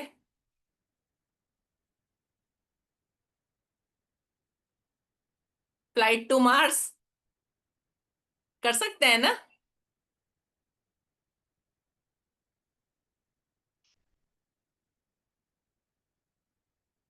जैसे अभी आपके दिमाग में बहुत सारी चीजें चल रही, हम लोग फिर भी ओके, मून लाइक स्कीर, ओके नाइस। जब क्रिएटिव होते हैं मतलब ऐसे कुछ अतरंगी से क्वेश्चन, अतरंगी सी चीज आती है, उसके बाद इमेजिनेशन, रियलिटी में कितना नॉलेज है, उस नॉलेज को यूज करके इमेजिनेशन बनती है। आप मतलब देख लीजिए, मतलब पिक्चर है ट्रांसफॉर्मर, आप सबको पता होगा, जानते हैं ना? जस्ट थिंक कि एक कार है वो रोबोट बन जाती है, वो कोई पर्सन है। एक बाइक है वो अचानक से खड़ी हो जाती है और वो एक लेडी रोबोट बन जाती है और बात करती है। सो ये क्रिएटिविटी है, इंसान की सोच है। हम लोग स्कूल में एक्चुअली बहुत ज्यादा लिमिटेड हो जाते हैं, बीइंग अ टीचर भी हम लोग इतना कोर्स है, इतना टाइम है खत्म करना है, हमारी क्रिएटिविटी मोस्टली खत्म हो जाती है। जबकि बच्चों के साथ जो मोस्ट क्रिएटिव पर्सन है बच्चे, बहुत उनकी क्रिएटिविटी होती है, लेकिन हम लोग ही रिस्पॉन्सिबल है उस क्रिएटिविटी को खत्म करने के लिए। सो जब हम शुरू करेंगे तो वो बच्चों की क्रिएटिविटी, उसको थोड़ी जगह मिलेगी, बाहर निकलेगा तो बहुत सारी चीजें होंगी, है ना? And creativity is required for development. यदि वो जिसने पहली बार आग देखी होगी, या जिसने हाथ लगा के मुंह में डाला होगा और आग में पका हुआ कैसा लगता है खाना, वो नहीं चखा होता, किसी को बताया नहीं होता, तो आज भी हम वही होते। पहिया नहीं बना होता है, वो लकड़ी उसके नीचे गोल घूमी और उसको पहिए का आइडिया नहीं आया होता, तो आज दुनिया चलती नहीं, हम अभी भी आदिवासी जंगली रहते हैं। तो क्रिएटिविटी इज मस्ट होना चाहिए, ठीक है? चलिए नेक्स्ट, बिना बात लाइन बनाओ। आपको बच्चों को लाइन अप करने के लिए बोलना है, बच्चों को आपस में बात नहीं करना है, लेकिन लाइन अप एक किसी प्रॉपर फॉर्म में होगी। अभी इस फॉर्म को आप कौन सी क्लास से करवा रहे हैं, आप उसके हिसाब से बहुत सारे ऑप्शंस हो सकते हैं। जैसे डेट ऑफ बर्थ, बच्चों को आपस में एक दूसरे से डेट ऑफ बर्थ बोलना नहीं है मुंह से, एक दूसरे से डेट ऑफ बर्थ पूछना है, तो वो बताएगा मेरी 24 है, मेरी 15 है ना? तो असेंडिंग ऑर्डर है या डिसेंडिंग ऑर्डर है, वो हम बोलेंगे कि असेंडिंग में खड़ा होना है या डिसेंडिंग में खड़ा होना है। यदि बड़ी क्लास है तो आपकी डेट ऑफ बर्थ को फ्रैक्शन में लीजिए, और जिसका बड़ा फ्रैक्शन है वो पीछे, जो छोटा फ्रैक्शन है वो आगे। मतलब कैसे? आपका जो डे है वो न्यूमरेटर हो जाएगा, आपका मंथ है वो डिनोमिनेटर हो जाएगा, है ना? जैसे आज सपोज 111 है, आज का किसी का बर्थ डेट है तो 111, सो 1/11। अभी उसको बाकी बच्चों के साथ फ्रैक्शन से मैच करना है, किसका बड़ा है तो किस तरह से लाइन बनेगी। Are you getting? हम जनरली लाइन बनाते हैं, हम हाइट वाइज बनवाते हैं। यहाँ पे हम बच्चों को बोलेंगे, लेकिन इनको बिना बोले एक दूसरे से करना है, इशारों में एक दूसरे से पूछना है, एक दूसरे को बताना है, then they have to line up. You just see, एक बार करके देखिएगा प्रैक्टिकली, कितनी सारी चीजें दिमाग के अंदर प्रोसेस होती है। जब मुंह बंद होता है, एक सेंस बंद होता है ना, बाकी सेंस बहुत ज्यादा काम करना शुरू करते हैं। और जब बच्चों को दे दे, एक टारगेट दिया है ये करना है, आप इसको ग्रुप भी बना सकते हैं। 10-10 बच्चों का ग्रुप बनाओ कि सिर्फ वो 10 आपस में डिस्कस करे, क्योंकि बहुत बड़ी क्लास होगी तो एक दूसरे से करना मुश्किल हो जाएगा। आप ग्रुप वाइज बना सकते हैं, तो एक कंपटीशन जैसा हो जाएगा कि किसने पहले लाइनअप खत्म किया। आप उनके वेट के हिसाब से, उनको अपना वजन पता है कि नहीं, उनकी वजन के हिसाब से करवा सकते हैं। उनके घर में कितने मेंबर्स हैं उसके हिसाब से करवा सकते हैं। पिछली टेस्ट में मार्क्स कितने आए उसके हिसाब से करवा सकते हैं। नंबर ढूंढना है उनके घर के नंबर के हिसाब से करवा सकते हैं। उनका फोन नंबर का टोटल करे उसके हिसाब से करवा सकते हैं। अपना फोन नंबर का टोटल करो, जो टोटल आए, जिसका टोटल बढ़ा वो लाइन से लगो। There are many many ways. आप उनको जो नंबर देना है, बहुत सारे तरीके हैं। आपको उनसे क्या करवाना है, आपको उनसे प्लस करवाना है, मल्टीप्लाई करवाना है, आपको उनसे क्या पता लगाना है, आप उस हिसाब से उनको टास्क दीजिए। यहाँ पे आपकी भी क्रिएटिविटी काम आएगी कि आप उनको किस तरीके से दे सकते हैं। Is it clear?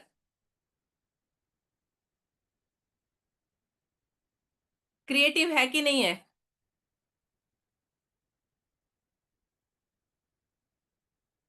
यस और नो?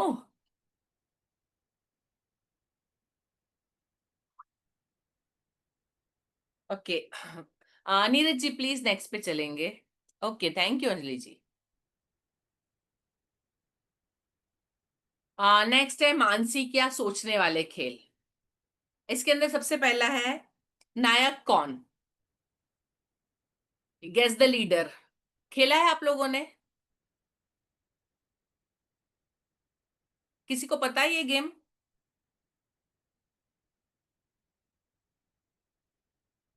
किसी को पता है ये गेम?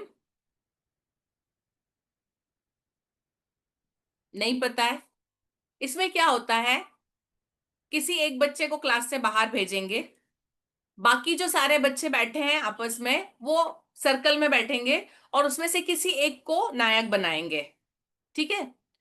और जब वो बच्चा दूसरा वापस आएगा, ये बच्चे जो है वो कोई एक्शन करेंगे, जैसे पहले ताली बजा रहे हैं, फिर रोली पोली कर रहे हैं, फिर फिंगर राउंड कर रहे हैं, या means they will change action one by one. जो नायक है, जो लीडर है, वो पहले एक्शन चेंज करेगा, उसको देख के बाकी सारे कॉपी करेंगे। जैसे हम गरबा करते हैं, तो जैसे घूमते हैं तो कोई एक एक्शन चेंज करे, उसको देख के बाकी लोग फॉलो करते हैं, तो लाइक दैट। तो जो बच्चा बाहर से आया उसको ऑब्जर्व करना है, उसको पता लगाना है कौन है जो लीडर है, जो सबसे पहले एक्शन चेंज करता है और बाकी सारे उसको फॉलो कर रहे हैं। इससे ऑब्जर्वेशन बढ़ता है। बच्चे एक दूसरे के साथ कैसे, मतलब एक दूसरे को फॉलो करना, एक दूसरे को करना कैसे, सोशली बहुत अच्छे से। And they have to think, यहाँ पे सारे बच्चे को थिंक, जो नायक है वो कर रहा है उसको देख के, अभी यहाँ पे उसको पता नहीं चलना चाहिए तो सब उसकी तरफ देखेंगे भी नहीं एक साथ, है ना। जो खेल रहे बच्चे भी सब उसकी तरफ ही देख रहे हैं, तो उसको पता चल जाएगा कि कौन है नायक। तो उनको उसकी तरफ नहीं देखना है, लेकिन जैसे ही एक्शन चेंज हुए एक्शन चेंज करना है, उनको पता नहीं लगने देना है। तो बहुत सारी चीजें होती, बहुत सारा मेंटल कैलकुलेशन सब बच्चों के दिमाग में एक साथ बहुत सारा चलता है। So it's very nice game. मुझे लगा था ये सब गेम आपको किसी न किसी को तो पता होगा। मैम मैंने यस, खेला है और बच्चों को भी खिलाया हुआ है। ओके। याद नहीं आ रहा था। ओके, कोई बात नहीं। आई थॉट कि ये गेम तो पता होगा। अभी यहाँ पे आप अपने हिसाब से इसको मॉडिफाई जैसे करना है, आप दो ग्रुप कर सकते हैं, दो बच्चे बाहर भेज सकते हैं, what ever you can. Okay, now next is quick answer. Quick answer के अंदर इमीडिएटली, जैसे अभी कौन बनेगा करोड़पति में चलता है ना, 90 सेकंड में कितने क्वेश्चन के आंसर देते हैं उतने 1000 रुपए, वैसे क्विक आंसर जैसे आया फटाफट आंसर देना है। इसमें क्या होता है, आप मतलब बच्चे बैठे हैं, आप लाइन से उनसे पूछते जाइए, जवाब नहीं आया वो आउट, फिर नेक्स्ट पे, नेक्स्ट से पूछा, यदि उसने जवाब दे दिया तो उससे दूसरा क्वेश्चन, उससे तीसरा। अभी क्वेश्चन आपके सब्जेक्ट के टॉपिक के हिसाब से, यदि आप लैंग्वेज पढ़ा रहे हैं तो आप मीनिंग्स पूछ सकते हैं, आप उसके अपोजिट पूछ सकते हैं, आप उसके पर्यायवाची पूछ सकते हैं, आप लेखकों के नाम पूछ सकते हैं, या किसी लेखक की कृतियों के नाम पूछ सकते हैं। अब आपका क्वेश्चन, बहुत सारे क्वेश्चन आपके पास रेडी होने चाहिए। आप टेबल्स पूछ सकते हैं बच्चों से, आप साइंस में है तो आप उसके रिलेटेड कोई भी क्वेश्चन आंसर, जो ऑब्जेक्टिव टाइप जितने क्वेश्चन है आप इसको पूछ सकते हैं। बट क्वेश्चन छोटे छोटे होने चाहिए, आंसर इमीडिएट आने चाहिए। इसको स्पीड में खेलना होता है। आपने पूछा, उसको नहीं आया, वो आउट, फिर नेक्स्ट का चांस, है ना। आप मैं जनरली मैं क्लास में पूछती हूँ तो ऐसे ही, आप जितना आप स्पीड में करेंगे बच्चों के साथ, बच्चों के ब्रेन उतनी जल्दी उसमें काम करेंगे। स्पार्क जितना ज्यादा होगा उतने ज्यादा अच्छे से उसको रिमेम्बर करेंगे। तो क्विक आंसर गेम ओरली, पर टीचर खुद बहुत सारे क्वेश्चन के साथ रेडी होना चाहिए, तो ये गेम खेल सकते हैं। अभी इसमें एक और चीज कर सकते हैं आप, 2 टीम बना के लेट देम आस्क। एक टीम में से एक खड़ा हो जाए, वो सामने वाली टीम में पूछे। बच्चे टीम वाइज भी पूछ सकते हैं, बच्चे खुद क्वेश्चन बना के ला सकते हैं। तो क्वेश्चन बनाने वाला खुद भी उसको मेहनत करके सीख लेगा उसके साथ में। ये दोनों तरीके से खेला जा सकता है, ठीक है। Next is 20-20 question. 20 प्रश्न 20 क्वेश्चन। इसके अंदर क्या होगा, किसी भी बच्चे को एक कुछ पर्सन के बारे में या किसी प्लेस के बारे में या किसी थिंग के बारे में, सपोज इसमें ये कर सकते हैं हम, कोई बच्चा सोचे या टीचर खुद सोचे, टीचर ने जो पढ़ा रहे हैं हम टॉपिक उसके बारे में किसी में से सोच लिया। देन जो बच्चे की ग्रुप बनाए हैं उनको 20 क्वेश्चन पूछने हैं। उस 20 क्वेश्चन के यस नो में आंसर मिलेंगे और उनको पता लगाना है कि वो किस बारे में था। अभी वो क्वेश्चन उनको खुद करने हैं। अभी जैसे जिसके बारे में आपने सोचा है, सपोज मैं टीचर हूं, मैंने 3 ग्रुप बनाए। पहले ग्रुप से मेरा चल रहा है, पहले ग्रुप ने, तो वो पहले ग्रुप वाले मुझसे पूछेंगे क्वेश्चन कि मैडम ये कोई पर्सन है या किसी किताब के बारे में सोचा है। पर्सन है तो यस, यदि नहीं है तो क्या ये किसी कंट्री का नाम है, ओके यस। ये कंट्री किस जगह पे आता है, दे विल आस्क क्वेश्चन। एक का जैसे यस है नो आंसर मिला, उसके हिसाब से उनका नेक्स्ट क्वेश्चन बनेगा। Up to 20 question they have to come to the answer. 20 question तक यदि आंसर तक आ जाते हैं तो जीते, अदरवाइज नेक्स्ट का टर्न आएगा। Is that clear?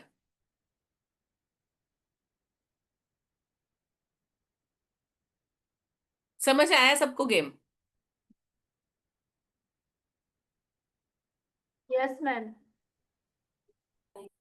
देखिए ये सारे गेम ऐसे, यदि आप टीचर एज अ टीचर यदि आप रिसोर्सफुल हैं तो आप बहुत अच्छे से खिलवा सकते हैं बच्चों को। पहले आपको रिसोर्सफुल है, आपके पास बहुत सारा नॉलेज होना होगा, तब वो लोग उसको कर सकते हैं, ठीक है। इसी को थोड़ा सा चेंज कर सकते हैं हम, किसी बच्चे को दे सकते हैं कि वो एक चीज सोच लें, देन दूसरे लोग पूछे, या टीचर खुद भी कर सकते हैं, okay. Neeraj ji please next पे चलेंगे।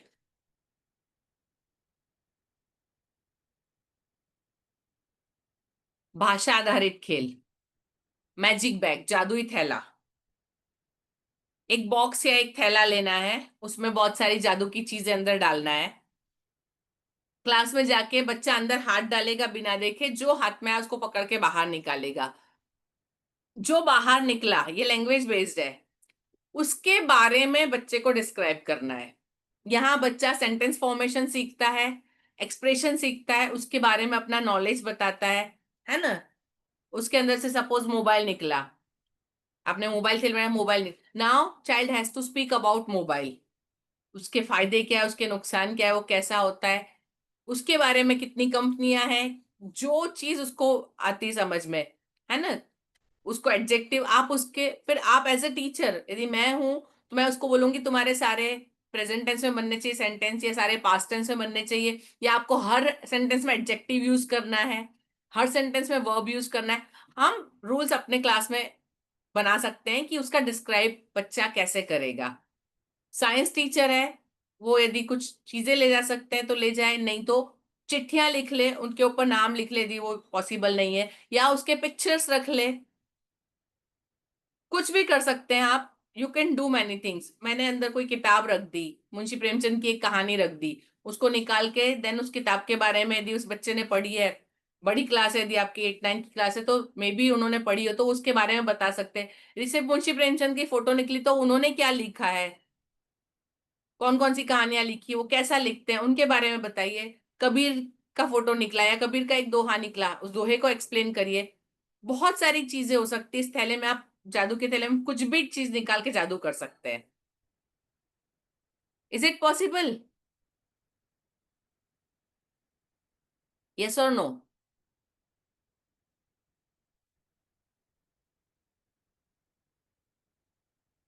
सिंपली जो अभी मुझे दिमाग में आ रहा है बताती हूँ। मीन्स ऑफ कम्युनिकेशन मेरा चैप्टर चल रहा है 6th-7th में, ठीक है। मैंने उसके अंदर एक मोबाइल डाल लिया, मैंने उसके अंदर एक लेटर डाल लिया, मैंने उसके अंदर एक ईमेल प्रिंट आउट है उसको फोल्ड करके डाल लिया, मैंने एक न्यूज़पेपर डाल लिया।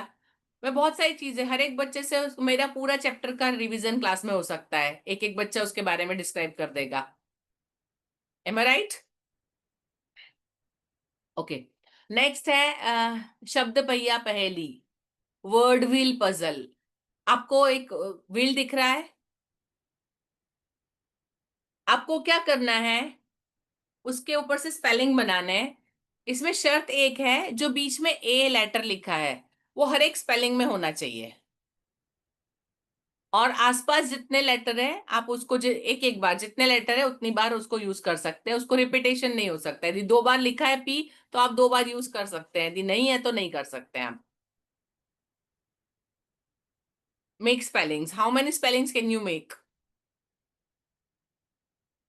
चलिए बनाना शुरू करिए, कितने बनते हैं देखते हैं।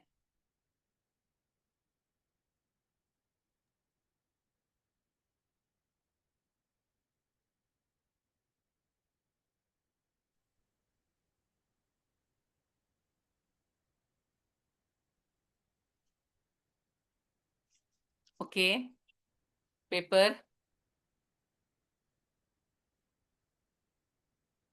Car,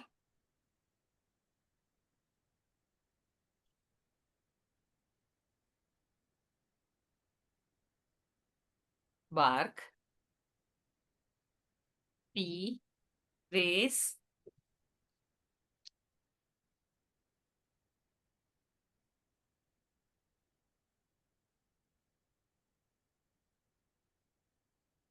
pace, cap, Here.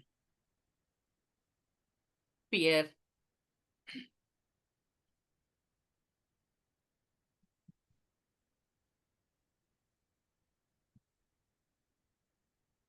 Beer, year, brick, care. Yes, word building के लिए बहुत अच्छा गेम है, बहुत अच्छा गेम है। इसके अंदर आप इसको ये कर सकते हैं कि 2 letter words, 3 letter words, 4 letter words, 5 letter words, you can make parts. बच्चे कितना मैक्सिमम पॉसिबल कर सकते हैं, ठीक है? ओके, नेक्स्ट, हैंगमैन, जल्लाद। एक बहुत फेमस गेम है। इसमें क्या करना है, टीचर जो है वो कोई भी एक वर्ड डिसाइड कर ले, ठीक है? मैंने एक वर्ड डिसाइड कर लिया, उसके बाद जितने उसके लेटर्स है उतनी यहाँ पे नीचे ब्लैंक्स बना दी जाएगी, ठीक है? चलो हम इसको खेल के देखते हैं।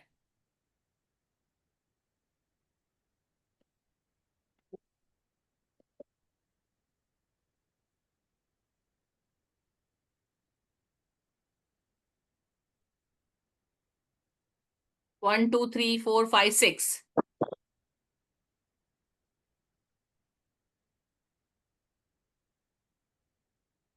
ठीक है, मैंने एक वर्ड सोच लिया है, मैंने उसकी ब्लैंक्स बना दी है। Now you people are suppose to predict the letter. आपको लेटर प्रिडिक्ट करना है।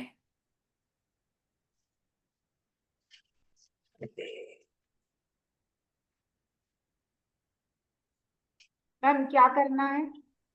लेटर्स प्रिडिक्ट करना है कि क्या आ सकता है। ओके।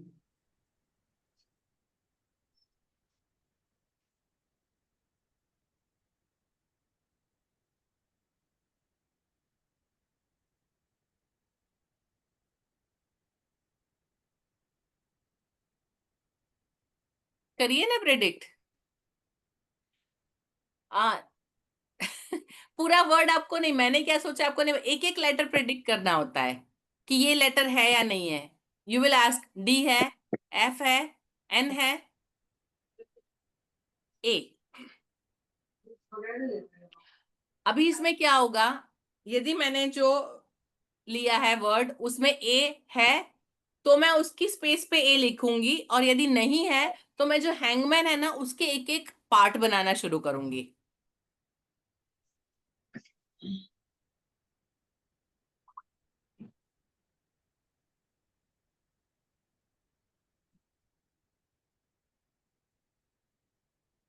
अभी ये इसमें ए नहीं है तो मैं क्या करूंगी, इस हैंगमैन का मुंह मैंने बनाया।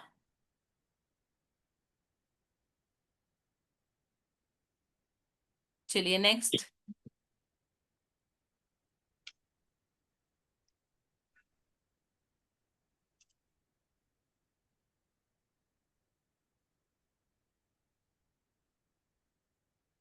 ई और सी आए।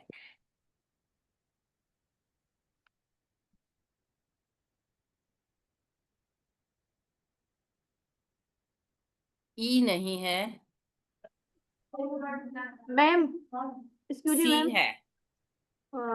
मैम जैसे हैंगमैन लिखा है तो इसमें जो वर्ड नहीं है उसके लिए पहचानना है क्या?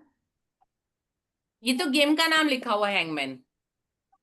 खेलना कैसे है? मैम समझ नहीं आ रहा, एक बार समझाइए।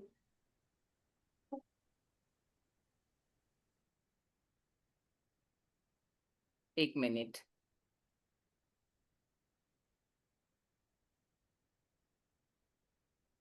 एक वर्ड आपको प्रेडिक्ट करना है, पहले एक वर्ड सोच लेना है, कोई भी एक। ठीक है, चलो मैंने आप लोगों में से किसी एक का नाम सोचा। ठीक है, अभी मैं उस नाम के हिसाब से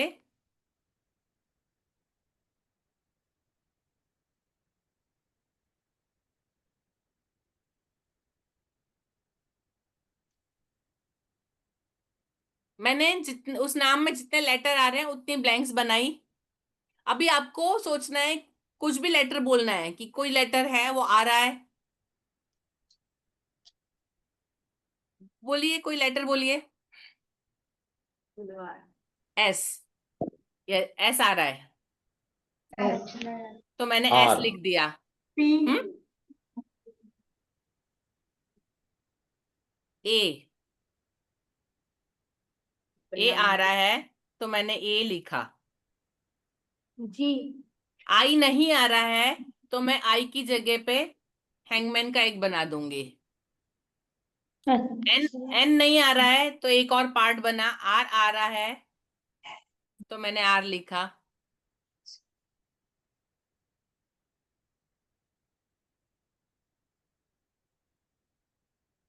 प्रेडिक्ट कर पा रहे हैं आप? एम नहीं है तो हैंगमैन का एक और पार्ट बन गया। एम भी नहीं है,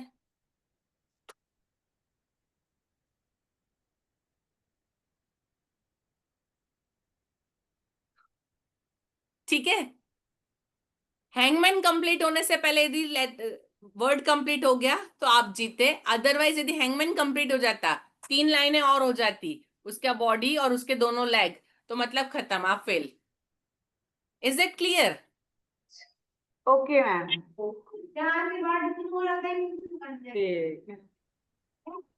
पहले स्टार्टिंग में तो वर्ड लिखना है, उसके बाद स्टार्ट करना है हैंगमैन को ड्रॉ करना।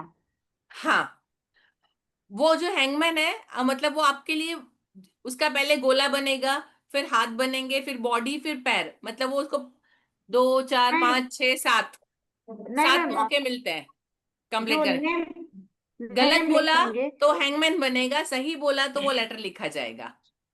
मैम, अगर नेम लिखेंगे तो फर्स्ट लेटर स्टार्ट होगा, उसके बाद हैंगमैन स्टार्ट होगा। हैंगमैन बाद में बनाना शुरू होगा। हाँ वही ना। Thank you hangman, ma'am. ये जो बना हुआ हैंगमैन वो तो आपको बताने के लिए है। नहीं हम जब नहीं, मतलब बोर्ड पे करेंगे तो हैंगमैन हम बनाना शुरू करेंगे। कहने का मैम ये कह रही हूँ मैं कि जैसे लेटर स्टार्ट कर देंगे, उसके बाद ये स्टार्ट होगा कि हैंगमैन को ड्रॉ करना है, एक कोई हाँ, लेटर। जहां पे आंसर गलत आया वहां पे हैंगमैन ड्रॉ होगा। हाँ हाँ। आंसर सही है तो लिखा जाएगा और आंसर गलत दिया तो हैंगमैन बनना शुरू हो जाएगा। ओके, क्लियर है सबको? यदि टाइम मिले तो नेट पे सर्च करना हैंगमैन के लिए वर्ड्स। हैंगमैन बहुत फेमस गेम है ये, और इसके लिए वर्ड सर्च करना, ऐसे अजीब अजीब स्पेलिंग निकलेंगे, बहुत अजीब मजेदार है। क्लियर है ये गेम सबको? नीरज जी प्लीज नेक्स्ट पे चलिए।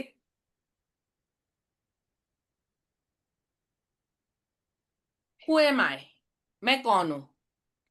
इसमें क्या कर सकते हैं हम?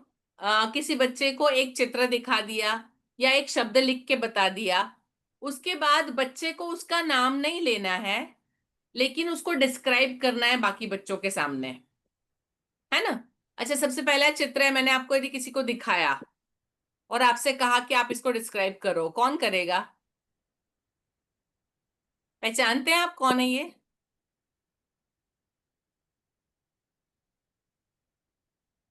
कोई पहचानते हैं फोटो किसका है? नो तो बोलिए। नहीं, ही इज रस्किन बॉन्ड। शायद मैंने पहले भी आपसे बात की थी रस्किन बॉन्ड के बारे में। यदि आपको पढ़ने का, कहानी पढ़ने का और जैसे क्रिएटिव थोड़ा सा पढ़ने का शौक है तो रस्किन बॉन्ड को पढ़िएगा। He is a writer, English में लिखते हैं।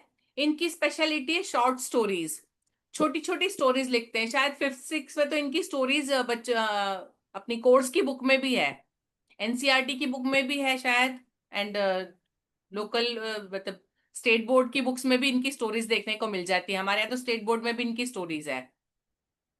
ही इज रस्किन बॉन्ड, बहुत अच्छी कहानियां लिखते हैं। इनकी कहानियां जो होती है ना, उसमें कुछ मतलब सस्पेंस होता है, कुछ अजीब सी बात होती है। एक कहानी उनकी जिक्र करती हूँ, चलिए अभी टाइम अलाउ करता है थोड़ा सा बता देती हूँ, 5 मिनट है but I will tell you. एक इनकी कहानी है फेसलेस, टाइम मिले तो प्लीज इसको सर्च करके पढ़िएगा। एक बच्चा होता है, वो कहीं जाता है, मतलब वो हॉस्टल में रहता है, कहीं एक बार गुम हो जाता है, जंगल में गुम हो जाता है। और वहां जा, नहीं आदमी होता है सॉरी, वो गुम हो जाता है, वो बहुत दूर घूमता है, फिर उसको एक बच्चा मिलता है। तो वो बच्चा होता है, उसकी आंखें नहीं है, उसका नाक नहीं है, मुंह नहीं है, वो फेसलेस है, पूरा प्लेन हिस्सा होता है। तो उसको देख के डर के भागता है। जब वो भाग के आता है तो उसको एक आदमी दिखता है, वो ऐसा लालटेन लेके बैठा होता है, नीचे कुछ कर रहा होता है। तो घबरा के आके बैठता है, शुक्र है आप मुझे मिल गए, अच्छा हुआ ये वो। तो बोले क्यों, क्या हुआ? तो वो बताता है, बोले मैं यहाँ गया, मतलब काफी लंबी स्टोरी है, मैं शॉर्ट बताया। तो वो आखिर में बताता है कि मैंने एक बच्चा देखा जो फेसलेस था। तो वो आदमी धीरे से सिर ऊपर करता है, बोलता है ऐसा। मैं मैं मैं तो इस तरह की उसकी मतलब जो सारी स्टोरीज है बहुत अजीब है, आपको मतलब मजा आएगा, you will love to read Ruskin Bond. Suppose अभी मैंने जैसे आपको बताया रस्किन बॉन्ड के बारे में, इतनी सारी चीजें बताई। बच्चे को आपको बताना है चित्र, उसको चित्र देखना है या कुछ नाम लिख के दिया आपने, उसको पढ़ना है, उसके बाद उसको उसका नाम ना लेके उसके बारे में बहुत सारी चीजें डिस्क्राइब करना है ना। सपोज मैंने किसी बच्चे को एलिफेंट दिखाया, अभी वो बच्चे को डिस्क्राइब करना है कि ये एक बहुत बड़ा एनिमल है, इसकी एक ट्रंक होती है, इसके 4 पैर होते हैं, इसका कलर ग्रे होता है। देन अदर्स विल से कि ये एलिफेंट है। आप अपने टॉपिक के हिसाब से बच्चों को चीजें देख सकते हैं, वो कितना डिस्क्राइब, तो बच्चों को कंसेप्ट कितना क्लियर है, बच्चा कितना जानता है, you will come to know. बाकी बच्चे कितना उसको अंदाजा लगा सकते हैं, आप अपने सब्जेक्ट के हिसाब से इसको चेंज कर सकते हैं, मतलब वो कैसे बताएगा। ठीक है, लास्ट वाला जो है डोंट से इट, वो भी ऑलमोस्ट इसी तरह का है, लेकिन इस डोंट से इट में थोड़ा सा ये फर्क होता है, यहाँ पे आप लोग अपने कंसेप्ट ले सकते हैं, है ना। सपोज आप उसको बच्चे को दे रहे हैं, आपने उसमें सोलार एक्लिप्स लिखा। अभी उस बच्चे को सोलार एक्लिप्स का नाम नहीं लेना है, लेकिन उसको बच्चों से ये आंसर लेना है, तो वो कैसे समझाएगा कि ये एक नेचुरल फेनोमेना है, इसमें ये होता है, इसमें सन दिखना बंद हो जाता है, ये न्यू मून के दिन होता है, वो उसकी जितनी भी पॉसिबिलिटीज है वो बताएगा। तो बच्चे की ये सोलार एक्लिप्स के बारे में बात कर रहा है, ठीक है। ये इसे मत बोलो डोंट से इट में, इस तरीके से कंसेप्ट्स को जो होता है बच्चे डिस्क्राइब करते हैं। बट मैं कौन, हु एम आई में अबाउट अ पर्सन और अ थिंग डिस्कस होता है। क्लियर है? यस और नो? Okay, thank you. एक बीच में है स्पेलिंग इन लाइन, कतार में शब्द बनाओ। इसके लिए क्या करना है, बच्चों को लाइन में खड़ा कर देना है। टीचर ने एक वर्ड बोला, हर एक बच्चे को सिर्फ एक एक लेटर बोलना है ना। जैसे मैंने बोला बलून, तो पहला बच्चा बोलेगा बी, दूसरे बोलेगा ए, तीसरा बोलेगा एल, चौथा, तो उनको कंप्लीट करना है। यदि वो सही चल रहा है तो जो लास्ट बच्चा है वो फिर से पूरा वर्ड बोलेगा, यदि वो सही हुआ है स्पेलिंग। यदि वो गलत हुआ है तो वहां पे वो रुक जाएगा, वो नहीं बोलेगा, और टीचर फिर उसको ढूंढना है कि किसने गलत बोला। जैसे डबल एल की जगह एक एल के बाद दूसरे ने ओ बोल दिया। समझ आ रहा है आपको? तो उस बच्चे को गलत जिसने बोला था वहां पे रुक के वो बताना है कि वहां गलत था और उसको सही करना है। यदि सही है देन ही विल स्पीक, तो फिर टीचर नया वर्ड देंगे। तो इससे क्या होगा, जो बच्चे स्पेलिंग मिस्टेक करते हैं उनको अपनी गलती की कहाँ पे मिस्टेक कर रहे हैं, कहाँ पे उनको आई लेना है, कहाँ ई लेना है, कहाँ डबल लेटर लेना है, उसकी जो जनरल गलतियां होती है वो इस गेम से बच्चों की गलतियां करेक्ट हो सकती है। ठीक है, this much from my side today. कैसा था? नीरज जी हम शेयरिंग बंद कर सकते हैं।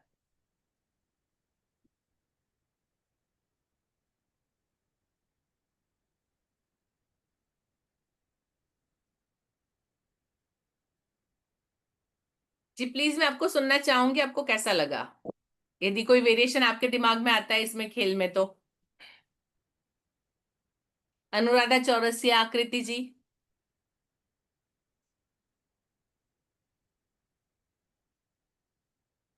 हाँ बहुत अच्छा लगा, नए नए गेम सीखने मिले, मतलब बच्चों को और अच्छे से करवा सकते हैं हम लोग, गेम के तरीके से पढ़ा सकते हैं। मैथ में आपने ज्यादा कुछ बताया है तो मैथ और अच्छे से सिखा सकते हैं। जी थैंक यू।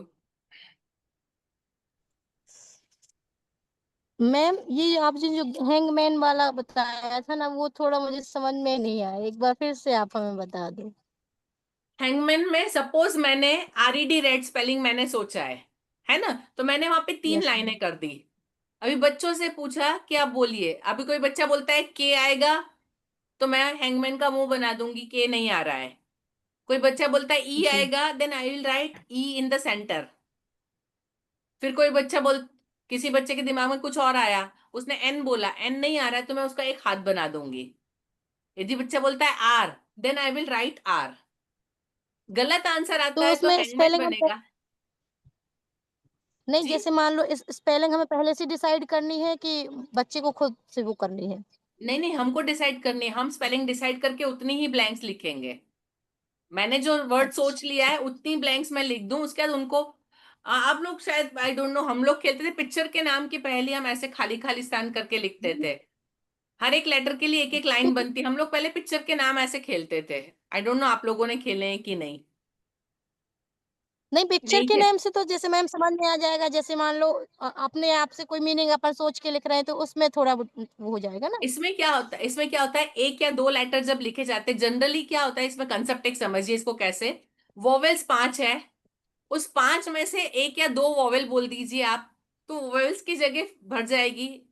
एक या दो बार, जहां पे जैसे अभी रक्षा लिखा था मैंने तो ए 2 बार आ रहा था, तो 2 बार ए लिखा, उसके बाद सबको क्लिक होने लगा। उसके बाद थोड़ा सा अंदाजा आया कि ये नाम हो सकता है। यस शुरुआत में एक या दो वॉवेल बोलिए, यदि वो आ जाते हैं तो आपको समझ में आ जाता है, then you can make questions अपने आप को, मतलब बनने लगते हैं कि क्या क्या हो सकता है, कि क्या पॉसिबिलिटी है। एक आधा लेटर और यदि किसी जगह पे आ गया तो वर्ड क्लियर होने लगता है।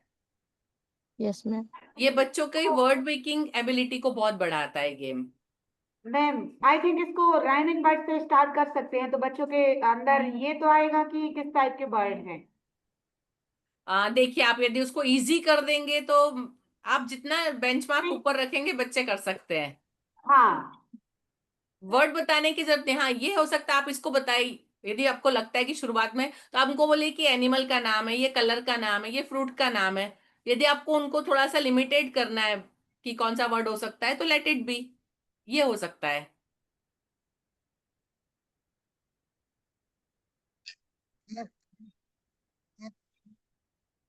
ओके, सोनम जी, रश्मि जी, आप कुछ कहना चाहेंगे?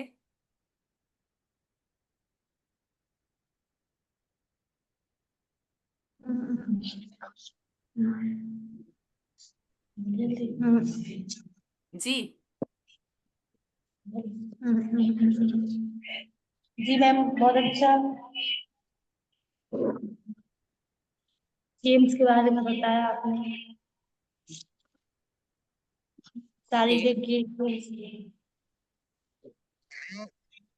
थिंक फास्ट गेम में खिलाते हैं हम लोग, एक्टिविटी वाले पीरियड में भी कराते हैं और सब्जेक्ट्स पीरियड में भी खिलाते हैं। ओके, ठीक है, कोई डाउट तो नहीं है? No ma'am. Okay, Mansi ji and Pranjal ji.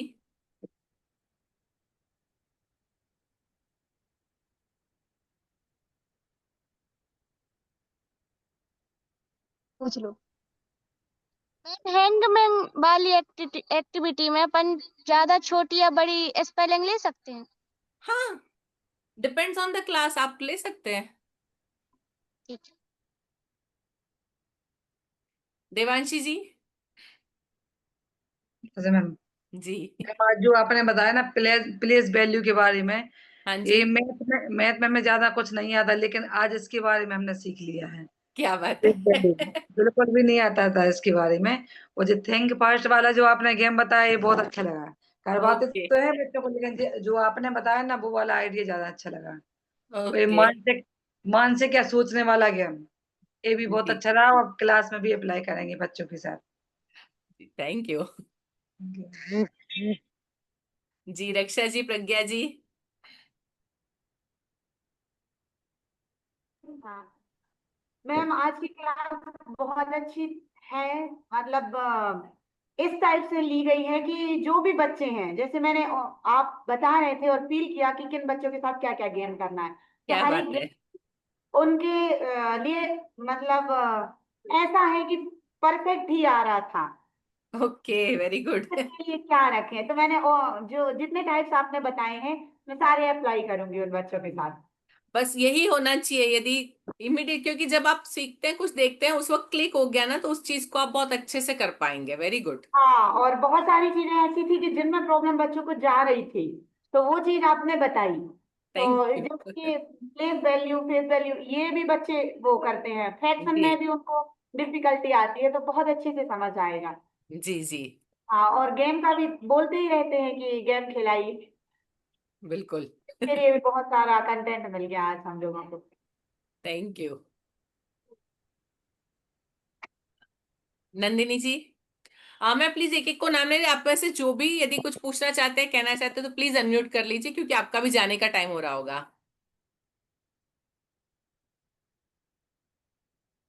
Okay, thank you Anju ji. Please आप जो भी कहना चाहते हैं, पूछना चाहते हैं, अनम्यूट कर लीजिए प्लीज। जी मैम, जो आज आपने जो बताया है गेम के बारे में, वो बहुत अच्छे लगे, और ये सबको हम अपने बच्चों के साथ में करेंगे और खेलेंगे साथ में। उनको थैंक सिखाएंगे किस तरह से लैंग्वेज के, फिजिकली रूप से हर एक तो उनको सिखाएंगे और करवाएंगे भी।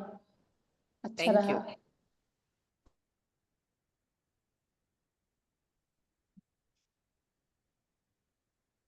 नीरज जी।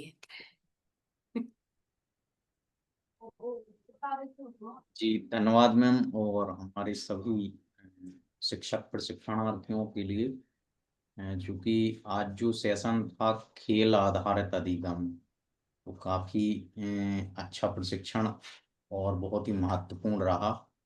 और सभी शिक्षकों ने इसे बहुत ही इंटरेस्ट के साथ ग्रहण किया, ऐसा हम मानते हैं।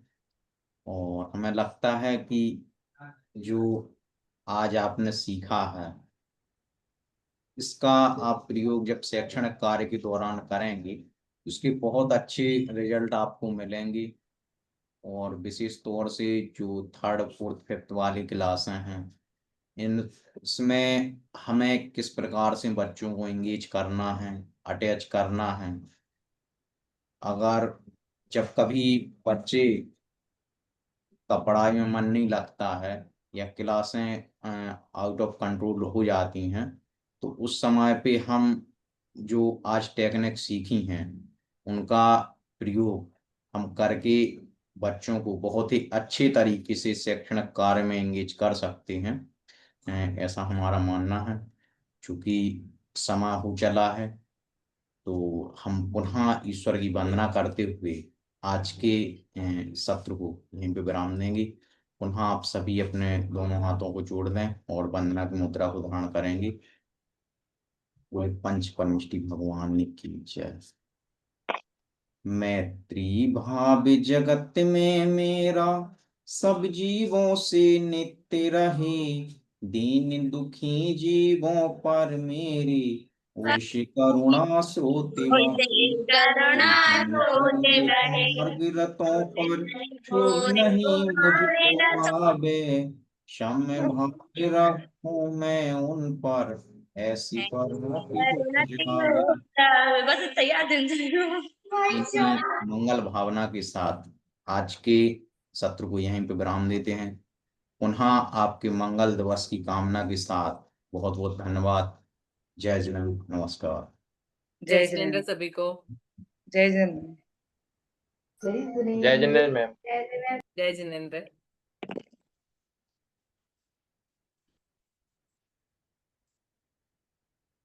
नमस्ते मैम। जय जिनेंद्र मैम। नमस्ते, जय जिनेंद्र। नमस्ते मैम। जय जिनेंद्र। हाँ, ये आवाज है, बोला ना, समझ गई।